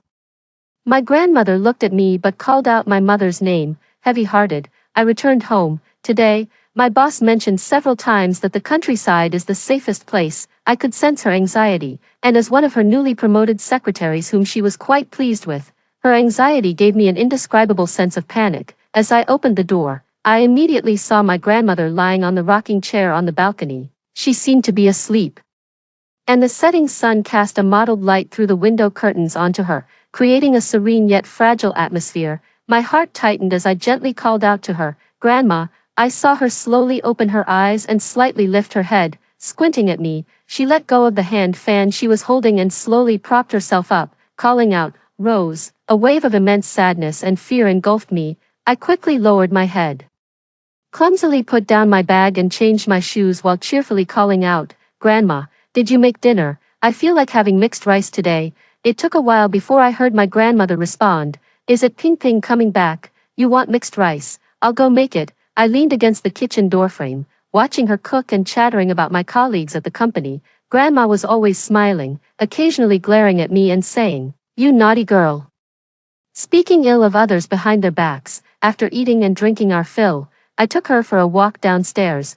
Once she was settled and asleep, I returned to my room and finally let the tears I had been holding back flow. Rose was my mother's name, and this wasn't the first time my grandmother had mistaken me for her. 20 years ago, my parents died unexpectedly, leaving 7-year-old me an orphan. My grandparents traveled from afar to the city after my parents passed away. I was brought back to my hometown. As time went by, I grew up and my grandparents aged. Eventually, my grandfather passed away, leaving just my grandmother and me in our world. Then, I got into university. The day I ran to tell my grandmother about my acceptance letter, her expression was a mix of joy and sorrow, and my excitement was replaced by an inexplicable sadness. I suddenly realized that as I grew older, in my grandmother's eyes, I slowly started to take the place of her own daughter.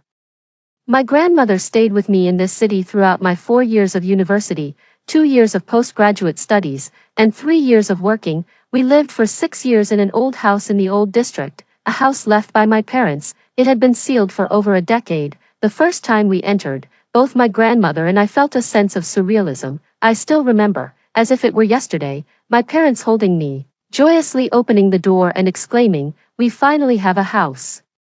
We finally have a home in this city." When I graduated from my postgraduate studies, we received a demolition notice. My grandmother and I felt both melancholic and attached to the place. I received a considerable sum of money and moved into a 2-bedroom apartment where I now live. I also found a job easily and settled into a 9-to-5 routine. I thought life would just continue like this, but the year before last, my grandmother fell and injured her back. She spent 3 months in the hospital and changed afterwards. She became somewhat confused and clingy, sometimes rambling, other times silent. One morning, as I stepped out of my bedroom, I saw my grandmother lying on the lounge chair on the living room balcony, bathed in the soft red glow of dawn, and I felt a sense of distance. My heart ached. Her hair had turned white, her face had aged, and her body had become sluggish. I thought, perhaps my job isn't absolutely essential. Perhaps I don't need to stay in this city. Perhaps it's been too long since I took her back to our hometown, the courtyard on the hillside. Had it become overgrown? I took leave and took my grandmother back for a visit. Not only our little courtyard but the entire village seemed deserted. The handful of families that once lived around had all gone. After staying in our hometown for 3 days, my grandmother seemed to regain her vitality. She didn't stop for a moment. Pulling out the overgrown grass in the courtyard and dusting off the inside of the house, lying on the traditional Kong bed, I asked her, "Shall I stay here with you?" My grandmother was silent for a while before sighing, "Good child, this isn't a place for young people to live permanently. It's better for you to stay in the city." I laughed. "Living in the city is exhausting." "Grandma, I don't want to work anymore." "How can you not want to work? Your grandmother still hopes you'll find a good job, find a boyfriend, and settle down." "Grandma, settling down is all about fate. While you're still healthy, let's live here for a few years. We can move back to the city later and it won't be too late to settle down then." Grandmother remained silent. Back to the city. After returning to the city, I continued my 9-to-5 life. And my grandmother continued to cook 3 meals a day for me. We never brought up the topic again, but where my grandmother couldn't see, I carefully sorted out my assets, including those left by my parents, the compensation from relocation, and what I had earned myself. It was quite a substantial amount. I hired a designer to create the style I wanted and chose a medium-sized construction firm that also had a subsidiary specializing in interior design. It was perfect for a one-stop service to rebuild my grandmother's small courtyard. Using the excuse of a business trip, I returned home alone. That construction company was very reliable. Whether it was the house or the small courtyard, everything was arranged exactly to my specifications. After a successful inspection and sending off the construction crew, I rented a truck and headed to the local flea market, where I picked up many vintage items. That year, I went on business trips about a dozen times, and each time, I put the house in perfect order. The last time I returned to the city was on my mother's birthday. As I pushed open the door, I saw my grandmother sitting at the dining table with a cake in front of her. Grandmother looked at me, her lips moved slightly, and finally, she called out, "Rose." I quickly walked over and hugged her, regaining her composure. She smiled and asked, "Is Ping Ping back?" I thought, no need to hesitate anymore. It's time to go back. When I submitted my resignation, my boss looked at me somewhat surprised. I smiled and said, "Boss, this city isn't for me.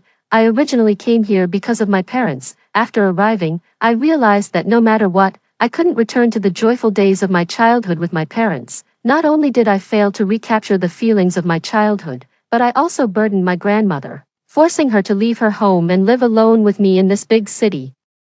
In these 2 years, My grandmother's spirits have declined significantly, and I feel that staying in this city isn't absolutely necessary, so I've decided to go back. My boss sighed with a sense of relief. You've come to realize this at such a young age. It's not easy. As I was leaving her office, she suddenly stopped me. I'll be honest with you, I've built a sturdy house back in my hometown, and in about a month, our whole family will move back there to live. I looked into her meaningful eyes and bowed deeply. Just a month's time, half a month later, when I returned to that home halfway up the hill with my grandmother, her body trembled slightly. I wiped her tears and asked with a smile, "Grandma, do you like it?" She stared straight at the house, and after a long while, she exhaled deeply. You child, you child. My grandmother is Korean, my grandfather, a sent-down youth, stayed in my grandmother's village for 2 years before returning to the city. Taking my grandmother with him, after my grandfather retired, he bought this hill in the countryside and built 4 rooms halfway up the hill, in the architectural style of the Korean community, where they lived for 10 years until their beloved daughter had an accident. Now, more than a decade later, the house had aged, and the yard was overgrown. To move back and restore it to the way my grandmother was accustomed, and also to accommodate my needs, it had to be renovated. The hill wasn't very high, its altitude was just under 400 meters, located within this continuous mountain range. It isn't particularly conspicuous. The main reason my grandfather leased it in the first place was because the small hollow at the base of the mountain housed our family's ancestral tomb. In those years, many wealthy people liked to lease entire mountains to build ghost houses and develop cultural tourism projects. Grandfather was worried that our mountain might also be taken over, which could disturb the resting peace of our ancestors, so he had no choice but to lease the 2 mountains flanking the small hollow. Our house was built on the mountain to the east. There is a platform a little way up the mountainside where the house is located. Looking at the winding stone stairs leading down from the door, I smiled as I pushed my grandmother. "Grandma, go and heat the Kong, it's our first night here. Make the house nice and warm, I'm off to do a big shop." Grandma smiled in agreement, glanced at the neatly stacked wood by the courtyard wall, and scolded me jokingly, "Silly girl, you can tell that wood is bought, living next to a mountain and still buying firewood. What a waste, come back early, I'll make braised pork for you." I smiled broadly and cheerfully ran down the mountain, for candor, after climbing the mountain 8 times in one day. I was so sore by evening that I groaned in pain until Grandma massaged my legs with a hot towel until I finally fell asleep. The next day, as I was about to go down the mountain again, Grandma held me tight and opposed vehemently. "Pinpin, tell Grandma what's really going on. You quit a perfectly good job, and if you want to move back home, that's fine, but look at this house you've built. It's like a fortress. This house lacks nothing. Yesterday, you ran up and down, buying so much stuff. Enough to last us half a month. I thought you were just overly excited, but why are you going out again today?" I paused, not knowing how to begin. Grandma held my waist tightly, refusing to let go. "Tell me the truth. Have you offended someone out there? Are you in debt? Have you come back home to hide?" I couldn't help but laugh and cry. "Grandma, what are you thinking? How could your darling granddaughter be involved in such things?" Seeing her still puzzled, I reluctantly pulled her back into the room, sat down face to face with her, and decided to clear things up. "Grandma, renovating the house. I just feel like I've had enough of the big city, especially after the demolition of our old place. All traces of Mom and Dad were erased, and I couldn't find any reason to stay there. I often miss the days when I played on the mountain with you and Grandpa as a child. I feel like this is where my home truly is." Grandma's eyes welled up, and she sighed. "My girl, you will need to get married someday, and this remote place doesn't even have a neighbor." I smiled. "Grandma, in the big city, how many of our neighbors do you actually know?" Grandma patted my hand. "It doesn't matter if I know them, but you do. How can a young woman live alone in these mountains forever?" I laughed. "I have you, Grandma. I'm not afraid or lonely." Not letting Grandma sigh again, I continued, "Grandma, to get back to the point, I wasn't in a rush to come back even after the house was built, but recently I felt something is off. First, my boss cashed out, selling almost all her assets. I also overheard her gossiping, some even wealthier than her. There's been talk of possible unpredictable disasters now that we've immigrated." I said, "What kind of disasters?" "I'm not sure and I dare not guess. But I heard that my boss went back to his hometown and built a house using bulletproof and explosion-resistant materials." Grandma looked a bit pale, so I patted her hand reassuringly. "Grandma, don't worry, look at our home, it's very sturdy, plus, it's halfway up the mountain and there's no one else around, nobody will come up here. I glanced out the window and smiled. Let's stock up on supplies. Enough for a year or two. Once we're prepared, I'll cover up the path down the mountain. And then we'll have nothing to fear. Grandma was silent for a while before she stood up, leaning on my shoulder. Okay, my dear, you go and buy the supplies. I'll stay home and get things organized. As I walked down the path, Grandma called out, come back soon, and buy some vegetable seeds. Nodding, I suddenly felt a surge of energy and started to hop and skip joyously, stockpiling. I rented a small van and bought an electric stair-climbing cart that could carry several 100 pounds of goods. Although stone steps weren't as even as stairs and the cart didn't move as smoothly, it saved me much more time and energy than carrying things up by myself. About 10 miles from my house, there was a small town with a local market. It was late autumn, and there were plenty of fresh vegetables, mostly grown by the town's residents. I bought a lot, at home. We had several large barrels that had been in the old house from before, reportedly carried up one by my grandfather, who was of Korean descent and skilled in making pickled vegetables, which he prepared for Grandma. Grandma was delighted and busily started to clean and gradually fill the barrels with vegetables. The small town market couldn't meet all my shopping needs, so I drove the van to the county town. The county had a large wholesale market where I made several trips. The place was bustling with vendors, and I blended in easily. I bought lots of fruits and made many jars of fruit preserves and lots of fruit jams. I bought beef and lamb, and Grandma made lots of dried meats and sausages. I bought chicken, duck, and goose meat, and made cured meats from them. We had 2 freezers, which I filled with lots of pre-made frozen foods. I bought lots of rice and flour, all vacuum-packed. I bought many vegetable seeds and lots of spices and seasonings. I also bought lots of charcoal and a variety of cleaning products, including paper towels, facial tissues, and sanitary pads. I treated myself to a lot of snacks too, but it still wasn't enough. I also bought a collection of self-defense tools like expandable batons, spiked maces, stun flashlights, and pepper spray. I then went to the largest supermarket in the county and bought lots of clothes suitable for summer, spring, autumn, and winter. I also bought some alcohol.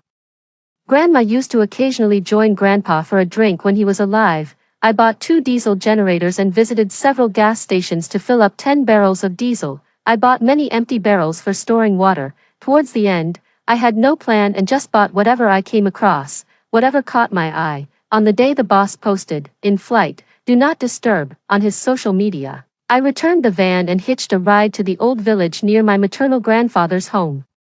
Then walked back from there. I stared at the house where I lived with my grandmother, observing it from a distance as it gradually came into view, yet it remained hidden. I breathed a sigh of relief. Fortunately, there was a huge ginkgo tree in the courtyard that covered the sky and shielded the house and yard beneath its canopy, making it unnoticeable to outsiders. There was also a platform halfway up the hill with a house on it. Fortunately, outside the courtyard wall were tall, continuous pine trees. Fortunately, the house was only 1 story tall and built according to the Korean ethnic minority's architectural style, which made it shorter than typical bungalows. Also fortunately, the house was built in spring. The vegetation on the upper part of the mountain had grown wildly over the summer, with branches and vines stretching out and climbing onto the roof, concealing the tiles. I used nearly my last bit of energy to cover the path leading up the mountain with rocks, weeds, and dead branches, finally making it home. Everything as usual. I slept for a whole day and night.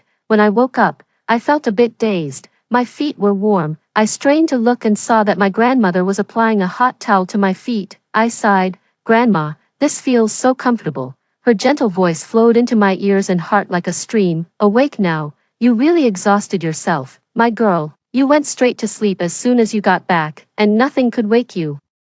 You gave me such a fright. Your feet are all blistered. Your calves are stiff as boards. My poor girl has suffered. As my grandmother massaged me for a while, I twisted my body to feel the soreness and laughed. Grandma, I crave the spicy fish stew you make. She placed my feet back under the covers, chattering about letting me rest more, then got up to cook the fish. I took out my phone to check the messages. Nothing unusual. The world was just as it had always been. Social media was still full of advertisements, couples showing off their love, young girls lamenting the changing seasons, successful men flaunting watches, cars, houses, beautiful women, and various jewels, nothing out of the ordinary. I browsed various platforms, still, all was peaceful. Occasional safety incidents, fires, traffic accidents, and criminal cases sparked discussions. Some internet celebrities stirred up minor or major topics, generating a wave of traffic. The most heated discussion recently seemed to be about the royal secrets of a certain old capitalist country. I felt somewhat relieved. Putting down my phone, I slowly got up and glanced at the mess of clutter everywhere. It seemed I had bought too many assorted items, and Grandma couldn't keep up with tidying them. Grandma called me to eat, and I threw off the thin blanket and sat down at the dining table. I first slurped a few mouthfuls of soybean paste soup.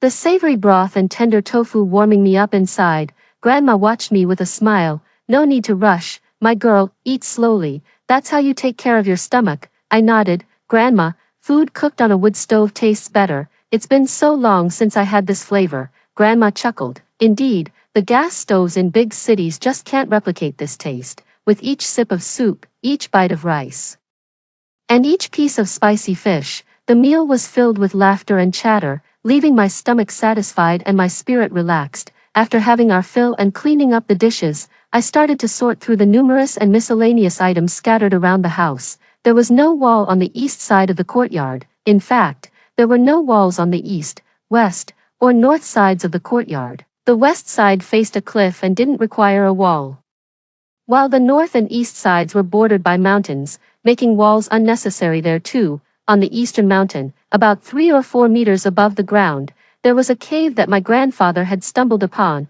When I was very young, he used to set up a ladder and carry me up there. The cave wasn't very big, roughly the size of a room, filled entirely with rocks. For a while, my grandfather would climb up daily, tinkering inside. My grandmother would chide him for creating unnecessary work, to which he'd jovially retort, "I'm building my own home. If you ever annoy me, I'll just pull up the ladder and stay in my cave, out of your reach." As time passed, many things happened. Most importantly, to accompany me to school, my grandparents took me to the county town. This cave, once a secret sanctuary shared between my grandfather and me, had not been visited by me for a very long time. While cleaning the house, I thought about having the construction company clean the cave too, but after some consideration, I decided against letting strangers enter. I preferred to wait and clean it myself when I returned. Now, in case of unforeseen circumstances, if my grandmother and I can't even hold on to our home, this cave could very well serve as our last refuge. 7. A hidden paradise. The large ginkgo tree in the courtyard stood next to the eastern mountain wall, perfectly concealing the cave entrance with its trunk. There was less than a meter's gap between the trunk and the entrance. I carefully parted the ivy hanging over the entrance and set up the ladder against the ginkgo tree, which startled my grandmother. "Girl, what are you doing? No one has entered that cave in over a decade. Who knows what's inside?" I grinned and pulled out a stun gun from my pocket. "Grandma, I've got this. I'm not even afraid of elephants." Climbing up, I peered inside. It was pitch black, but a sweep with my bright flashlight revealed nothing unusual. Though the cave seemed much larger than I remembered, I placed the flashlight inside, climbed through the entrance, and took out a lighter to light a candle. The candle flame steadied after a moment. Holding the candle in one hand and the stun gun in the other, I slowly walked further inside. After making a round inside the cave, tears gradually filled my eyes. The cave had indeed grown much larger.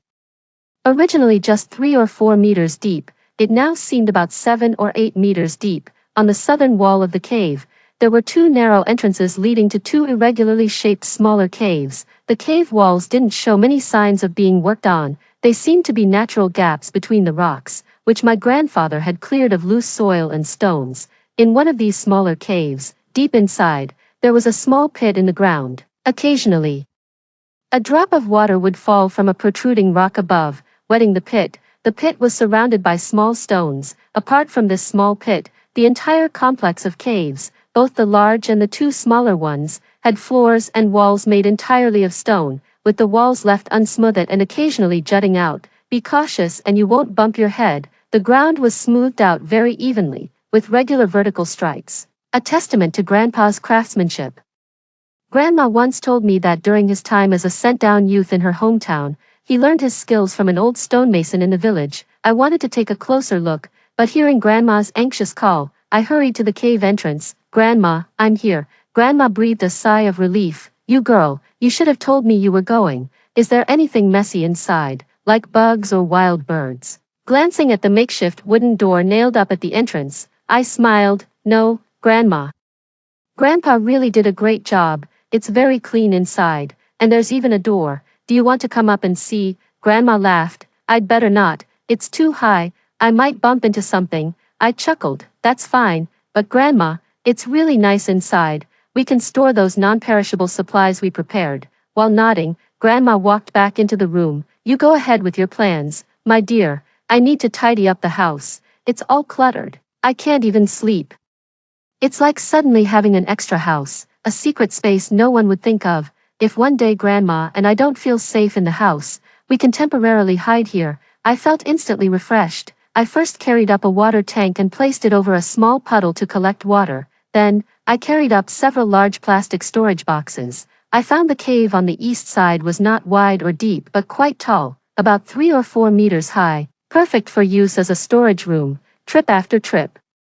I brought up most of the grains and oils. In the tiny storage room, I placed 4 boxes against each wall, each filled with bags of grains and oils, sprinkled a handful of Sichuan peppercorns and spices in the gaps for pest control, and covered them with lids. I stacked another box on top of each, filled them, sprinkled more spices, and covered them, a total of 4 layers, 32 boxes. The bottom 2 layers were grains and oils, and the top 2 layers were various dried vegetables, compressed biscuits, convenience foods, and snacks. The storage room was full. I also packed the outer cave's eastern end with 3 rows and 3 layers of boxes, amazed at my own purchasing power as I saw the sealed bags of cured meats, smoked meats, and dried seafood filling the boxes, forming a wall. After I carried up Grandma's pickle jars one by one and lined them up against the north wall of the outer cave, I brought up fresh produce like potatoes, pumpkins, onions, and sweet potatoes. Arranged alongside the pickle jars, they formed 3 rows as tall as the jars themselves. My body felt like it was falling apart. Dinner was eaten lying next to the dining table, and I fell asleep after just a few bites. For 7 or 8 consecutive days, each morning, I woke up as Grandma warmed my feet with a hot towel. The first thing upon waking was to check my phone, browsing friends' posts and major media outlets, all of which indicated peace. Seeing the house gradually tidy up from the clutter of supplies, my mind also calmed down. Regardless of what might happen, we were prepared. Looking once more at Grandma, smiling as she prepared scallion pickles by the stove, with a pot of steamed cornmeal cake next to her right hand and a freshly pickled bowl of chili peppers beside it, with food and drink and my dearest ones around. No matter what future conditions we may face, I feel I can handle them. In the following days, they gradually filled up the cave. Initially, I had planned to turn the small cave on the west side into a bedroom. However, upon reflection, if there ever came a time when we needed to hide in the cave, the situation would be so dire that the last thing on my mind would be to sleep in a bedroom. It seemed more prudent to be on constant alert near the cave entrance, so I decided to use the western cave as a storage room instead. We stored a lot of bedding, clothes, toilet paper, and other daily necessities there. We also stocked plenty of bottled water and charcoal, and placed a few old-fashioned coal stoves in case we needed to warm ourselves or boil water during cold spells. I also brought up most of the medications my grandmother regularly takes, as well as other common household medicines. With that, the cave was fully organized. Then, I helped my grandmother tidy up our house. By the time we finished, a month had passed since we returned here, which was half a month longer than what the boss had mentioned. After a spell of autumn rain, ginkgo leaves carpeted the yard. Standing at the entrance of my house, I carefully examined the small path leading up to it. The last time I came up, I had covered it, but not meticulously enough. Some stone steps were still visible. I quickly put on gloves and hurried down. I meticulously covered the path again with soil, dry branches, leaves, and stones. Once I returned to the entrance and checked everything, it looked fine. I glanced back at the courtyard wall. The wall was thick, although not much thought was given to it during the renovation. Safety was clearly my primary concern, especially since it was just my grandmother and me, 2 vulnerable women, living here. Even if not to ward off people, we needed to keep out small animals from the mountains. So the wall was built high and thick with sharp glass shards embedded on top. The main gate wasn't very large, only about 1-2 meters wide, but it was very sturdy. The builder had claimed it was virtually bomb-proof. I decided to take his word for it. I opened the door, took one last look outside, entered, closed the door, locked it, and that was it. Home sweet home. My grandmother was cooking braised pork, and the aroma filled the air. I took a look around the yard. There was no wall on the west side, and near the south wall was an outdoor toilet. My grandmother loved gardening, and the strip of land along the north side of the toilet was the only part of the yard that received ample sunlight, which she enjoyed for planting vegetables. Worried about my grandmother accidentally falling off the cliff, though not vertical, a fall could still be dangerous even for someone robust, let alone someone of her age. I nailed some wooden slats along the edge of the cliff to create a small fence. Inside the fence, I placed a row of wood about half a person's height, which increased safety without blocking the sunlight. My grandmother was very pleased with it. The west wall was a cliff face, adorned with ginkgo trees and the carefully concealed stone cave. Then there were the 4 rooms. I slightly regretted having too many windows in the house, originally. Since it was just my grandmother and I decided to have only one door in the middle for the living room, dining room, and kitchen, with a bedroom on each side. My bedroom was on the west and my grandmother's on the east, each with a fairly large French window. Complicating matters was the circular glass window I insisted on having in the west wall of my bedroom. I remember seeing a picture once of a cave with a fireplace, hot tea, and snowflakes falling outside a glass window. When building the house, I specifically asked the builder to include a circular window on the west wall of my bedroom. Let me sit by the window, and I can enjoy the view outside. The effect is truly impressive. Sitting by the window, I can immediately see the mountains across and even make out the path winding through them. The problem is, while I can see outside, the light from inside at night is too conspicuous when it shines out. But that's a minor issue. I could just keep the curtains drawn every day if necessary. The real headache is the glare from the glass. When the setting sun hits it, this large shiny pane really troubles me. Over the past few days, I've climbed onto the roof more than once to fix a layer of thatch curtains and then planted lots of ivy, which now hangs over the curtains, finally shielding the glass. That will have to do. I opened the door and am greeted by my grandmother's smiling face. I was just about to call you. Little girl, you've worked hard. Have a good meal to replenish yourself. I cheerfully agree and run over to her. 9. Storm brewing. It's been a week since I started learning how to embroider shoe pads with grandma. Since locking the main door, having nothing much to do, I began learning cooking with her. Korean houses are quite unique. The entire house is built around a large heated floor system. Underneath the house, there are crisscrossing flues that warm up the floor when the fire is used for cooking. Upon entering, there are 6 wooden boards. Beneath them is a recessed area about half a person tall and 1 square meter in size, which serves as the cooking area. Under the eastern side of this area is the stove for burning firewood, topped with 3 large cast iron pots beloved by Koreans. 2 deep pots, one for boiling water and the other for cooking food, and 1 flat pot used for heating and also suitable for placing a small clay pot to cook rice. Along the north wall, there's a wall of cabinets for storing dishes, a TV, grandma's favorite plants, and during winter, also freshly potted green onions and leeks. To the east of the stove are the living and dining areas, and further east is grandma's bedroom. The west side is divided in 2, with the larger southern part being my bedroom and the smaller northern part the bathroom, which has a shower and a squat toilet. It's mostly used in winter when it's too cold, as normally we would go to the outdoor toilet. After a thorough cleanup and resting for 2 days, having 3 meals a day cooked by grandma quickly rejuvenated me, but soon I found myself getting bored. So, I pestered grandma to teach me cooking. I didn't know how to cook. I couldn't even boil noodles properly. It was all grandma's indulgence. Grandma's cooking is too delicious. When grandpa was alive, I heard him joke countless times, "Your grandma's cooking skills conquered my stomach." Ever since I ate her food, she had me wrapped around her finger. Grandma would just laugh.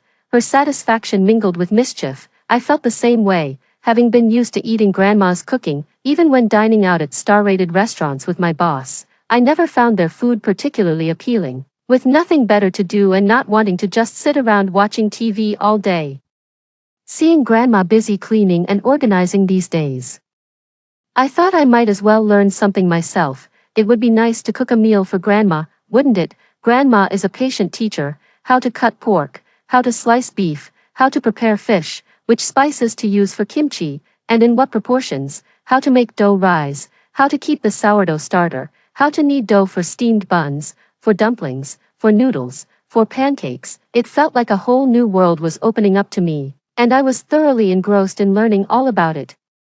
After meals, my grandmother liked to prop a cushion behind her back and lean against the south wall to watch TV and sew shoe insoles. These were traditional shoe insoles. She would sandwich several thick layers of corn husks between two pieces of fabric decorated with festive patterns and characters, facing each other. First, she would stitch around the edges, then outline the designs and characters, and gradually fill in the colors. Once she filled everything in, she'd use a knife to carefully cut through the middle of the corn husks, turning them into a beautiful pair of insoles. She had to wear a thimble because even with it, the needle was hard to push through. She needed an awl to help make initial holes before stitching. My grandmother was quick with her hands, finishing a pair in just a few days. I was clumsy and slow, my stitches uneven and my thread tension hard to control, making learning quite challenging, but what did it matter?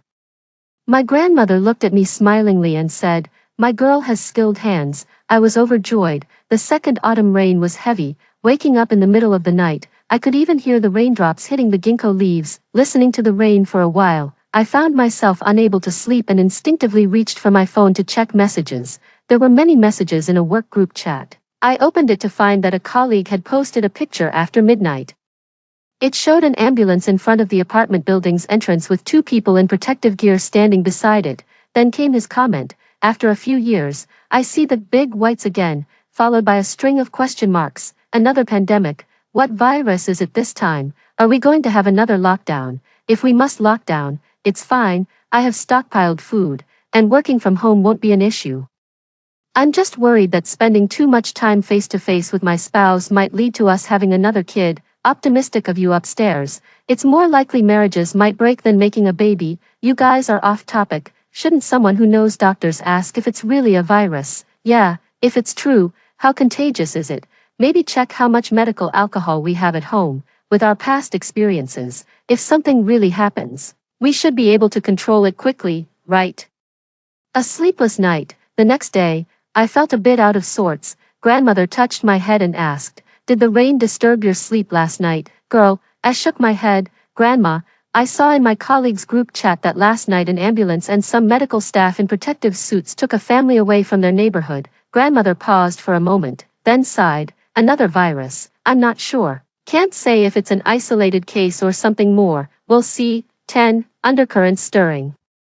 That colleague continued to post for 3 consecutive days that medical staff in protective suits were taking people away from his neighborhood every day. Other colleagues also started seeing them in their own neighborhoods. By the 4th day, news started coming in about various neighborhoods being locked down. A week later, the city was under lockdown. Half a month later, nearly the entire place was locked down. Many countries once again closed their travel corridors with our country. But gradually, we also heard about the virus appearing in other countries. Like before, some countries implemented lockdowns just like us. Some countries are neglectful, and some leaders even brazenly proclaim that life is fate. If you have money, you get treatment. If not, you die. Every day, my grandmother burns banlangen to drink and cooks with vinegar, filling the room with a sour smell. I just smile and don't stop her. Half a month later, a colleague who initially posted in the group chat suddenly said, "The family that was taken away 5 days ago, I know them. I've been sending messages these past few days with no reply. Could it be that they're gone?" Without waiting for someone else to ask, he added, "It seems like none of the people who were taken away have come back, and no one knows their exact situation. Could they all be gone? I'm starting to panic."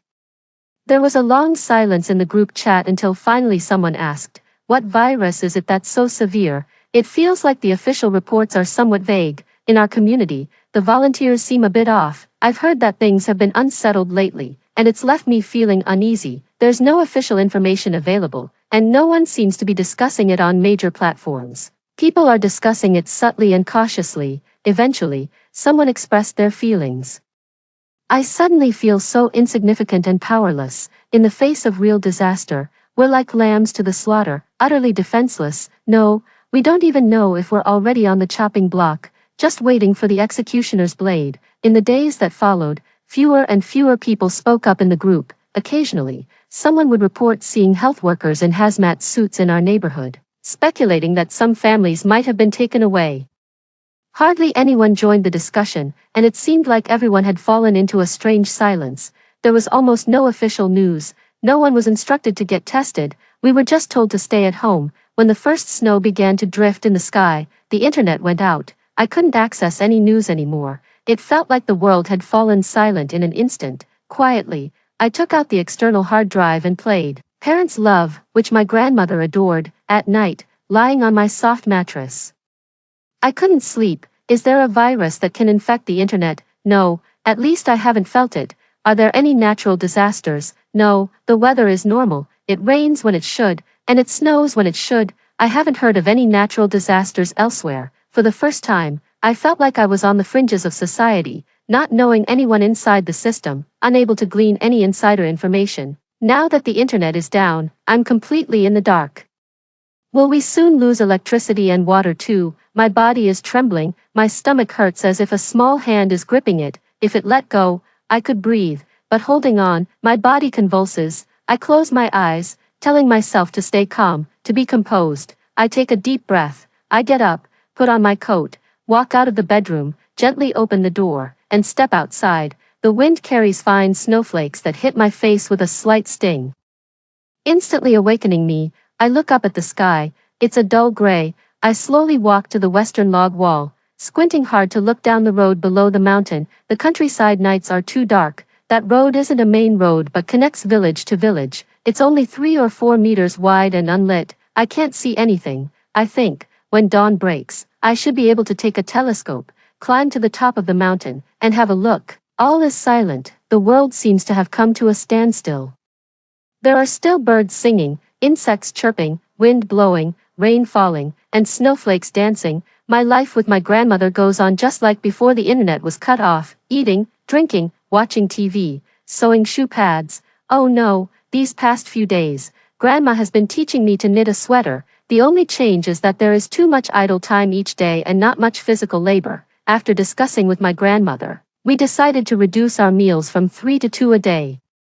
I checked our house thoroughly. The chimney for the stove doesn't exit through the roof but winds around under the floor of the entire room, coming out with very little smoke. Moreover, the smoke exit is located at the northwest corner of the house, shielded by the building and facing the mountains behind, making it hard for anyone to spot. Every day, I observed the small road beneath the mountain but saw no one, not a single person or vehicle. On the day of Laba festival, the power went out. I felt an indescribable sense of desolation, although I had anticipated it. Ever since the internet was cut off, we only turned on one light each night, drew the curtains tight, and even turned off the last light when watching TV. The sudden blackout still made my heart sink. Our electricity was drawn from a substation in the old village, with cables buried over the mountain, safe and secure. Even though no one lived in the old village anymore, the houses were still there. And people would return to their ancestral homes during festivals, especially on Ghost Festival, to burn paper money for their resting relatives. So, every household still had power. It seemed, as far as I could remember, we had never experienced a blackout before. In the dim candlelight, Grandma put down the sweater she was about to finish knitting and looked at me. What's wrong? Sad because there's no TV, I sighed. No, Grandma, it's not knowing what's happening outside.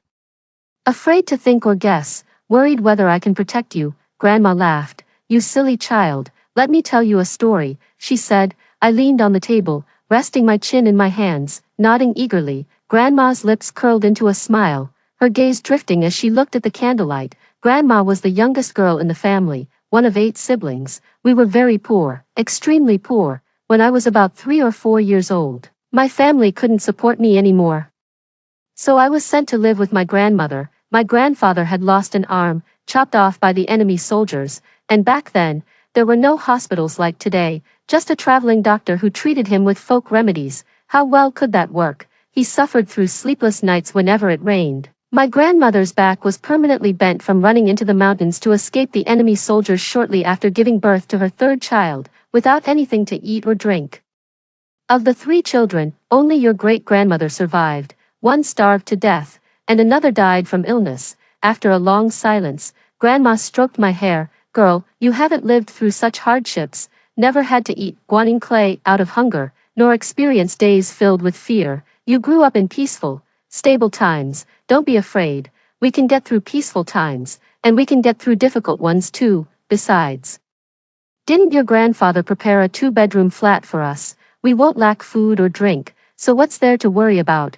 She lifted the curtain to peek outside, into the pitch dark. Think about those people outside. We, grandmother and granddaughter, are fortunate to be able to hide here. How fortunate are we already? If something unexpected happens, then we must accept it. Life and death are predestined. So we should just enjoy eating and drinking and not scare ourselves unnecessarily. I laughed. Indeed, in this world, we only have each other. Whether we are alive or gone, what does it really matter? As the spring festival approached, Grandma had been coughing a bit lately. These past few days, she made a pot of tofu, boiled 2 pig's trotters, half a pig's face, and a pig's snout, steamed various kinds of buns, and fried various meatballs, all foods that I love. I followed her around like a shadow, helping and sometimes messing around as she worked. Grandma just smiled and let me be. On the morning of the last day of the lunar year, I spent a bit longer than usual on the mountaintop. These days, I climbed up every morning and looked around with a telescope. I could see a corner of the town, a temple on the highest of the hills about 2 or 3 kilometers away, and 2 villas at the foot of a mountain. It seemed I could even vaguely see some large chimneys far in the distance. No people, no signs of life, not even a light.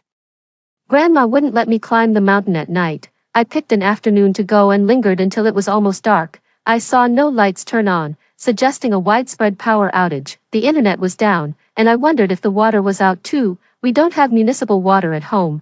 We drink spring water, which my grandfather had diverted to our yard from behind the mountain. If the city had also lost water, it wouldn't last many days. I remember during the last pandemic. Although everyone stayed home, the outside world wasn't silent. There were emergency vehicles, ambulances, volunteers, government vehicles, and even trucks continuously providing food to the people confined at home. But now, I saw not a single vehicle, not even an ambulance. Where had all the people gone? I returned home with a heavy heart. Entering my room, I paused for a while before I realized something was off. Usually, when I came home, Grandma would hear the door and peek out of her room to see me, then relax and ask, "Is my girl back?" Then, I would bounce into the room, call out, "Grandma," and ask, "What's for breakfast?" But today, Grandma didn't come to the door, didn't call out to me. I had entered the room and still couldn't smell any cooking. Startled, I glanced at Grandma's bedroom. The partition door was closed. Usually, by this time, it would be open, and the bedding tidied up. I felt a chill run through me. And dreadful thoughts flooded my mind, almost paralyzing me with fear. I moved step by step towards Grandma's room, opened the partition, and saw her lying on her side facing me, eyes closed. Trembling, I slowly crawled to her side and reached out to touch her face. It was warm. I breathed a sigh of relief. I felt as if my whole body had been washed in water, sweat wiped from my forehead, tears nearly spilling out of my eyes. It took a while to calm down. Staring at Grandma's face, something still seemed off. Grandma was not someone who slept a lot. With age, I couldn't even tell when she woke up in the mornings. I called out, "Grandma." She didn't respond. I touched her forehead again. It was burning hot. That's when I realized. Grandma had a fever. It felt like a crisis. I knew Grandma had been coughing a bit recently, but she always had this minor issue. Around autumn and winter, a bit of cold wind would trigger her cough. It wasn't serious, barely noticeable during the day, mostly just a few coughs at night and then it would stop. She had been coughing these past few days, and neither of us took it seriously. I hadn't expected her to develop a fever. I scrambled up, rummaged through the cupboard for a thermometer, found some fever medicine, took her temperature, and then poured a cup of hot water. After much fuss, Grandma slowly opened her eyes. I propped several pillows under her waist to support her. I brought the water for her to take her medicine. After taking her medicine and finishing the water, she handed me the blanket, her voice still a bit hoarse. "Why are you shedding tears, girl?" Tears were streaming down my face. "Grandma, how come you're sick and I didn't know? I'm scared. Please don't frighten me," she sighed. "Why are you still crying like when you were little? It's just a cold. A good sleep will fix it. Be good. There's nothing to worry about." I nodded. Grandma had a fever for 3 full days. I cried for 3 days. On New Year's Eve, I only ate 2 dumplings and had 3 sips of miso soup. I praised how I had grown up and could cook now. Then she went back to sleep. On the first day of the new year, she had a few sips of porridge. Her fever nearly reaching 39 degrees, watching her dry. Cracked lips, I was terrified, spooning water into her mouth one spoonful at a time. By the evening of the second day, her fever had finally subsided. I collapsed beside her, falling asleep in her arms. When I woke up, Grandma and I smiled at each other. I smelled a delicious aroma. Grandma, what tasty thing did you make? Beef soup rice. Get up and eat, girl, it's your favorite. I quickly got up. The food I had made these past few days was terrible, even I found it hard to swallow. Let alone Grandma, it made me crave real food. Grandma's health finally improved by the second day of February. I suspected it wasn't just a common cold, but that was only a suspicion. Without testing tools, we couldn't go to the hospital for a checkup. However, after the illness, Grandma seemed even more robust. She loved to move around, every day in the yard, preparing to plant vegetables. After finding a nest with 3 wild chicks on the mountain, her eyes sparkled as she directed me to use the leftover wood from the house construction to build a chicken coop beside the ginkgo tree, under the eastern cliff. I grew even more fond of her, mimicking her every action during the day and often refusing to sleep in my own room at night, insisting on being by her side.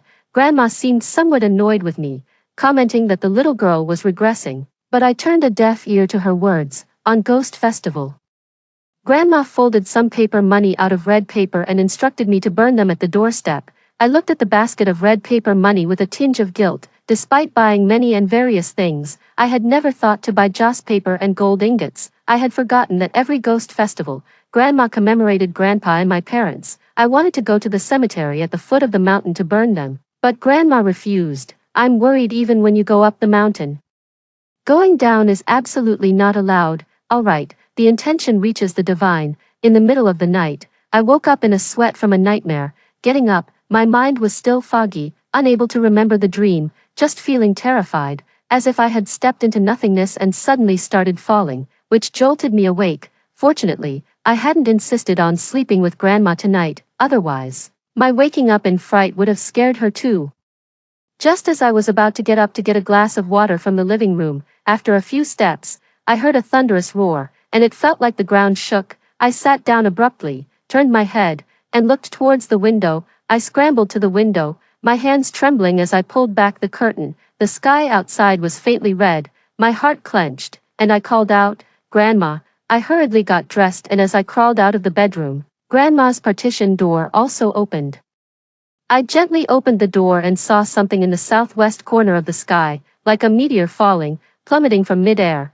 Then came the thunderous explosions. Yes, bombings. I turned back to look at Grandma, her face ashen, my teeth chattered. Grandma, let's go, to the cave. Trembling, I helped the equally trembling Grandma into the cave. The process felt like it took a lifetime, though it was probably swift. The menacing sound of bombers was almost overhead, pulling the ladder inside. We quickly closed the cave door and collapsed to the ground beside Grandma. Thankfully, I had reinforced the cave door, mixed with mud and straw.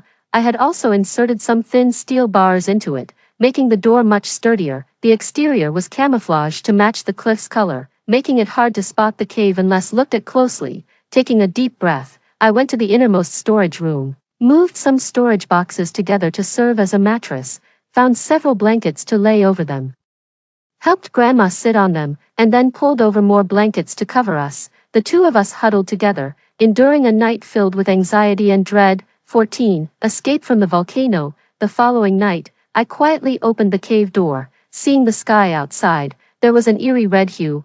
I climbed up the ginkgo tree and watched for a long time. It seemed like there was a fire in the direction of the town. The sounds of bombing had ceased. In fact, since Grandma and I hid in the cave last night, there hadn't really been any explosions. Perhaps, the town was just a casual target for the invaders on their way to their real objective. Did the townspeople have any chance of survival? With the bombing and now a fire, was there any hope left? I went back into the cave and gave Grandma a wry smile. Grandma, it seems that the town has caught fire. The fire is massive. The sky is red, likely because the mountains around the town have also ignited. Grandma's face turned pale. Is there any way to escape? So many people. I sighed. Grandma, no one's going to extinguish it. The wildfire will just keep burning endlessly. from what I remember, to stop a wildfire, either we need divine intervention with a heavy rain, or humans need to create a firebreak to stop the spread of flames. In the northern spring, rain is too scarce, hoping for a heavy rain is unrealistic, and for a firebreak, that would require human effort, wouldn't it? My heart was pounding out of my chest. Where would people come from, watching the flames soaring into the sky? I felt dizzy and my ears rang. The town was only about 10 miles away. The fire could reach us in 2 or 3 days. What to do, even if we have this cave? The fire won't reach us, but what about the smoke? What about oxygen? With smoke and no oxygen, how long could we last? Not to mention the heat. With the fire spreading, this cave could turn into an oven. I looked at Grandma. Grandma, I'll carry you on my back. Let's escape. We can surely run faster than the wildfire. I can use the small handcart to push you. Grandma sighed. Grandma has become your burden. This wasn't the best plan, even if I could push Grandma past the wildfire. Who knew what was ahead? More explosions, more attacks, or maybe nothing. Just dying of thirst, hunger, and exhaustion on the road. But what better plan was there? Right in front of us was a massive, towering fire. Grandma hesitated several times, wanting to speak but stopping herself. I knew she didn't want to leave, and she knew that if she didn't, I wouldn't go without her. Finally, she sighed and nodded. We couldn't travel at night, especially since Grandma was old, and the downhill path was blocked by me. Stumbling down might result in injuries before we even got far. I went back home to pack some things on the handcart. I also packed everything I could from home and stuffed it back into the cave, thinking, after the fire, Grandma and I would still need to return. The house might not survive, but hopefully, the items in the cave would. The next morning, as Grandma used the stones and trees for support and I pushed the handcart, stumbling as we finally neared the base of the mountain.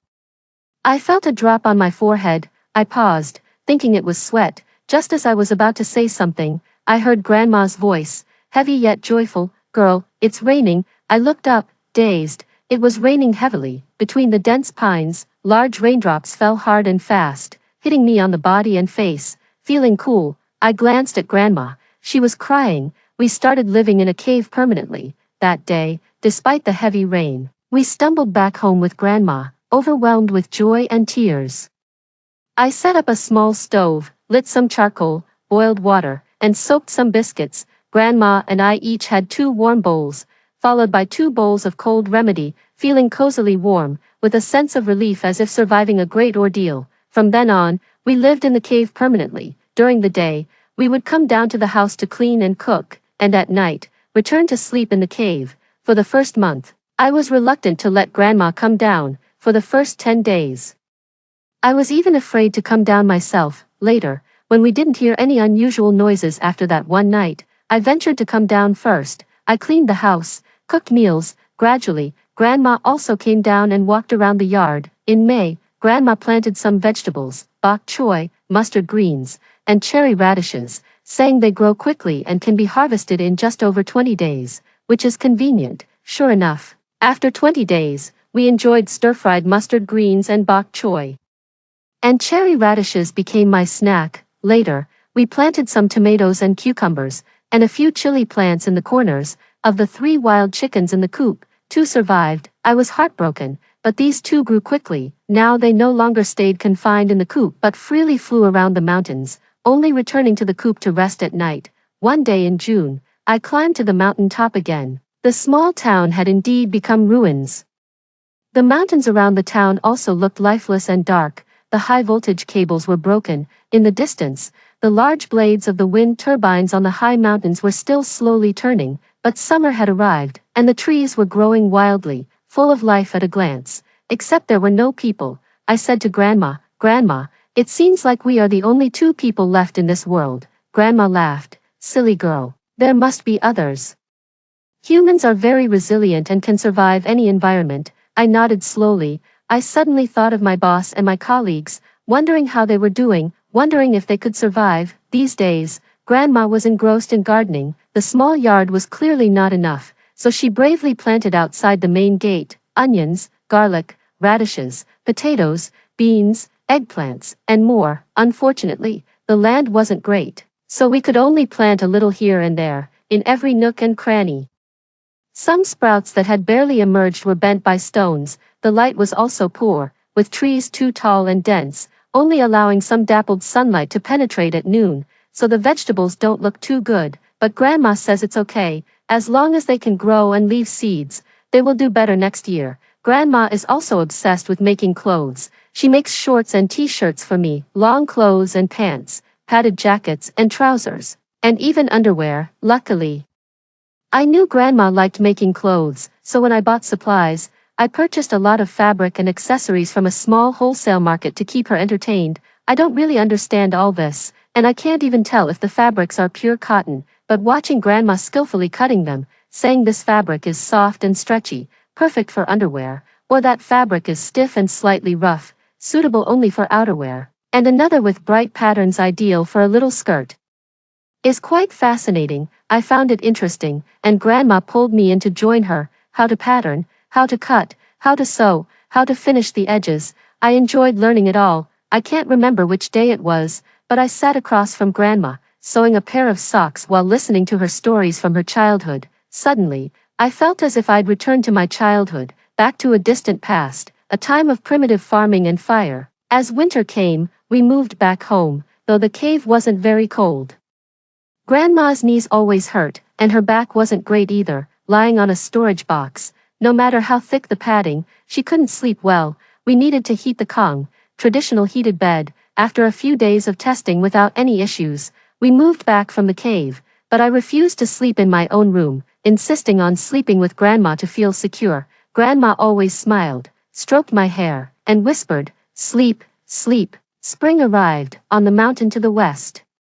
A vast expanse of peach blossoms bloomed. Grandma said those were old peach trees that were phased out, bearing small fruits but with sweet, red flesh. I planned to pick some peaches when they ripened, to make jam and dried fruit to keep for the winter. That mountain also has apple trees, pear trees, hawthorn trees, chestnut trees, and persimmon trees. Your grandpa was stubborn, always choosing old varieties that others discarded. Why didn't he plant them on this mountain? I felt a bit disappointed. Your grandpa said, "This mountain is for living, that one for viewing and eating." I raised an eyebrow, noticing Grandma's amused smile.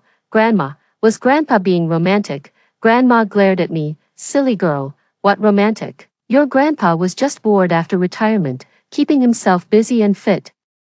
I laughed. Later, we indeed harvested a lot of peaches, apples, pears, hawthorns, chestnuts, and persimmons. The first time I went peach picking, I was nervous, but when I returned home with a basket full of peaches, Grandma's eyes welled up, my courage grew, and I wished I could bring all the fruits from the mountain home every day. Grandma was busy boiling and steaming in a large pot, adept at making various delicious dishes from fruits. She made fruit tea, fruit wine, and even spicy pickled fruits, fruit pickles, and canned fruits. With the leftovers, I recently started making jams, dried fruits, and fruit preserves. Fortunately, I had stored plenty of sugar and salt. Otherwise, without electricity for the refrigerator and freezer, it would have been difficult to preserve these things. I never expected home life to be so busy. I get up early, cook, clean up, and sometimes stroll up and down the hills, bringing back some delightful fruits. Yes, delightful surprises. In the summer, I actually found watermelons and cantaloupes on the western hills, and even came across a Sichuan pepper tree. I also found a dazed wild rabbit under a tree. I was so excited that I rushed back to tell my grandmother, boasting about my first-hand experience of the saying, to wait by the tree stump for rabbits. Also, the wild hens laid eggs. I couldn't bear to eat them, so Grandma saved some, and chose about a dozen to hatch. Surprisingly, they really hatched, 11 tiny, fluffy chicks that I absolutely adored. Grandma kept me busy, teaching me this and that. After learning so much, I couldn't help but boast, "Grandma, I think I'm quite the homemaker now. I can do just about anything." Grandma laughed. "My girl is both smart and capable, year after year. Now I'm 32 and Grandma 80. It's our 5th year back at our ancestral home, and I've completely adapted to this primitive way of life, sometimes in the dead of night. I dreamily recall those years in the big city, riding the subway, drinking coffee, using computers, making phone calls, amidst the bustling crowd. It feels like a past life." During the new year, Grandma had a bit of a cough again. I wouldn't let her exert herself, so I had her watch as I prepared the holiday goods. When the kimchi dumplings were ready, Grandma ate 7 or 8 in one go, nodding and smiling, praising my improved cooking skills. On the second day of the new year, I made a pot of soft tofu, and Grandma had a bowl of tofu pudding. That evening, I made miso soup, and Grandma had a few sips and ate some soft tofu chunks. On the third day, Grandma wanted moon-shaped dumplings with tofu filling. It was my first attempt, and they turned out quite successful. Mashed potatoes and flour, steamed to be translucent and tasty. Grandma ate only 3. Her cough grew worse. She drank autumn pear syrup, sip after sip. By the 15th day of the first lunar month, Grandma could hardly eat anything. I made very small rice dumplings, scooped a small bowl, and fed her. Grandma stretched out her thin hand and stroked my hair. Forever and ever, Grandma said, "My girl, you've had it tough." Grandma said, "My girl, you need to eat well." Grandma said, "My girl, you need to live." Grandma said, "My girl, don't cry." Grandma said, "My girl, I see your grandpa and your mom. They've come to take me." Next to Grandpa's grave, there's a small mound I recently built. Behind my grandparents' graves are those of my parents. Sitting among these 4 graves, I light red paper money offerings. As I watched the flames dance, time seemed to slip away from me. I would head to the mountaintop at dawn, scanning the surroundings through my binoculars. In spring, I gathered firewood. In summer, I picked mushrooms. In autumn, I picked fruits. And in winter, I simply lay down and rested. Another year must be nearing Ghost Festival. I remember every ghost. The spring flowers bloom, the willows sprout, and the grasslands show a hint of green. I folded another basket of red paper money, sitting among 4 graves, burning them one by one. My father was an orphan, a tough guy mixed up in society. My mother was a college student, beautiful and gentle. When I was very young, every time my father got drunk, he would hold me tight, kiss me, and with a big laugh say, "Darling, Daddy will tell you a story," he said, "back when your mother was an intern. She was walking home at night and got targeted by some thugs," he said, "hero to the rescue. Your dad was that great hero, tall and noble, who completely captivated your mom." He said, "I'm a tough guy, not usually one for settling down," he said, "but your mom chased after me relentlessly, and I eventually gave in and she won me over." He said, "Who would have known? Before marriage one thing, after another. Once we married, the tough guy became putty in her hands." He rambled on, his rough stubble making my face and neck ache. When he got too rowdy, my mom would pull him by the ear into the bedroom, then tenderly soothe my face, reddened from his beard. She always smiled so sweetly back then. My grandmother once said, "The first time your mom brought your dad home, I cried all night. My well-behaved, precious daughter, whom I carefully raised, ended up with a bandit." But later, I realized that although he was tough outside, he was like a goofy Labrador in front of your mom, and that reassured me.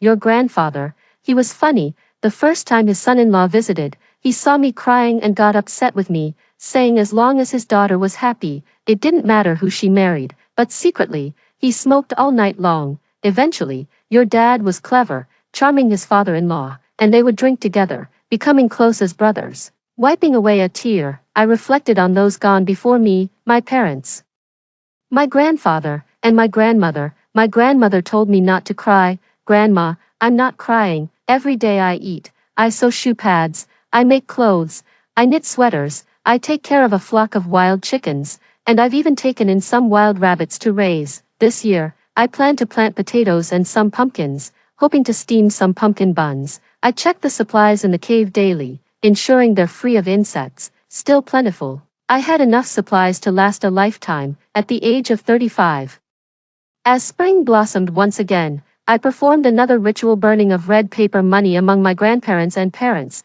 After that, I shouldered a large backpack and set out on my journey. The backpack was filled with several bottles of water, a bag of compressed biscuits, and a few lollipops. These items had remained untouched over the years. I tested them one night. They were still good, the biscuits fragrant and the lollipops sweet. I also packed a box of masks and some snacks. I brought along a freshly sharpened spiked club and tested an electric baton, which was out of power. I wanted to visit the town. Lately, I found myself either unable to sleep at all or sleeping too deeply and incessantly. Realizing that something might be seriously wrong, I decided to take a walk, to see for myself how things were outside. The path leading to the mountains was mostly covered with wild overgrown grass, places abandoned by humans had become a paradise for plants, even this concrete road. In the past 2 years, the population of wild rabbits and birds in the mountains had increased since there were no humans to encroach upon their territory. I walked at a leisurely pace, calculating the time. I realized that my physical strength had actually become quite strong from climbing these mountains over the years. A 10-mile journey would take me about 2 hours. I didn't plan to stay long there, just long enough to check out the current situation and see if anyone else had survived. I wasn't in a hurry, so I took my time, holding the spiked club. I pushed aside the grass growing into the middle of the road while observing the scenery along the way. Our region was hilly. The mountains were not very high but were continuous, not really suitable for large human settlements. If there was flat land between the mountains, a few households would be there. If the flat area was larger, it would form villages and small towns. The surrounding counties had little industry. In recent years, a neighboring county had experienced a small tourism boom, which spurred the local homestay culture. However, because most young people still preferred to work in big cities, the local economy, primarily managed by the elderly, women, and children, lacked a strong developmental drive and gradually cooled down after the initial enthusiasm. Along the way, all was quiet except for the sound of the wind. The town lay deserted, ruined houses and crumbling walls, half walls of courtyards, roofless bungalows, and buildings bombed out to barely 1.5 stories. The ground was uneven, with large and small cracks in the asphalt filled with wild grass and broken stones. The town was not large, just one street that could be seen from end to end. There were about a dozen bomb craters. There were skeletons, bleached bones scattered around. No complete skeletons, just an arm, a leg, a hand, a skull. I closed my eyes, trying to calm my wildly beating heart. I thought I had become unflappable after my grandmother's death. Yet, it turned out my heart could still beat this intensely. I looked around every corner of the town. There was no one. There were no animals in sight. Not even a mouse. All that remained were broken walls, dry bones, and withered grass. Suddenly, a piercing fear overtook me, and I turned and ran, tears blurring my vision. Grandma, is it really just me left in this world? And, extra, many years later, a young couple knocked on my door. The boy carried an old, worn hiking backpack with a broken zipper, fixed with a hole and 2 strings tied like shoelaces. The girl had long, braided hair adorned with an old hairpin. They wore mismatched clothes, of course, indigo-dyed fabric. I served them a Korean-style mixed rice meal. They ate heartily. The boy was quiet, but the girl was outgoing, chattering away. Without much prompting from me, she shared many stories from the outside world. Grandma, have you always lived here alone? Do you know about the great upheaval that happened a long time ago? My mother told me that when she was very young, many people fell ill. Initially, the sick were taken away. But then whole families started dying, and soon no one was left to care. My mom said her aunts, uncles, grandparents, all living in the city, died from the disease. Thankfully, my family of 4 was in the countryside. Not everyone there was spared. Many died, but my family was lucky. Before we could recover from the shadow of death, enemies attacked. Bombs fell like dumplings, and those who had barely survived were killed. My family survived by hiding in a cellar. Out of hundreds in our village, only my family made it. There was no house left, no food, nothing. In the early years, we were always hungry, wandering everywhere. Later, we foraged for wild fruits, caught rabbits and wild chickens, and treasured any sprouts of wheat or corn we found. Gradually, we had some crops. By the time I was born, big cities had restored electricity. When I started elementary school, we got television. In high school, my history teacher said the upheaval began when a powerful country used biological warfare, weakening our civilians and military. Then, with the help of domestic spies, they initiated a war, even nuclear warfare. Eventually, they suffered the consequences of their own actions. The virus spread worldwide, decimating the global population. I smiled, handing the girl a glass of water. Admiring her cheerful nature, the boy also smiled. Grandma, do you have any relatives? Did your children move to the big cities? I smiled. I have relatives, and no, they didn't go to the cities. They're not far from here. After eating and drinking their fill, the 2 said they needed to leave. It was summer vacation, and they wanted to hike and see the old boundaries. I gave the girl a bundle of clothes, sewn by my grandmother but never worn. Her face lit up with joy as she examined each piece before hugging them close and bouncing around. For the boy, I gave several clubs.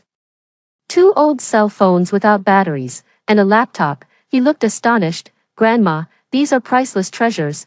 I laughed. They promised to visit me again next summer. I stood at the door, watching them disappear down the path I had cleared long ago. Forgetting when I had done it, I closed the door, returned to the yard, and sat down in the rocking chair under the ginkgo tree, looking up at the dappled branches and leaves. A gentle breeze swept through the mountain's vegetation, softly brushing against my cheek, reminiscent of Grandma's hand running through my hair. I squinted, a smile playing on my lips. Grandma said, "Don't cry, girl." Grandpa said, "No rush, girl, I'll make you an airplane, a wooden one, a big one." Dad said, "Sweetheart, are any classmates bullying you? Tell Dad, and I'll take care of it." Mom said, "Sweetie, there's a floral dress for you."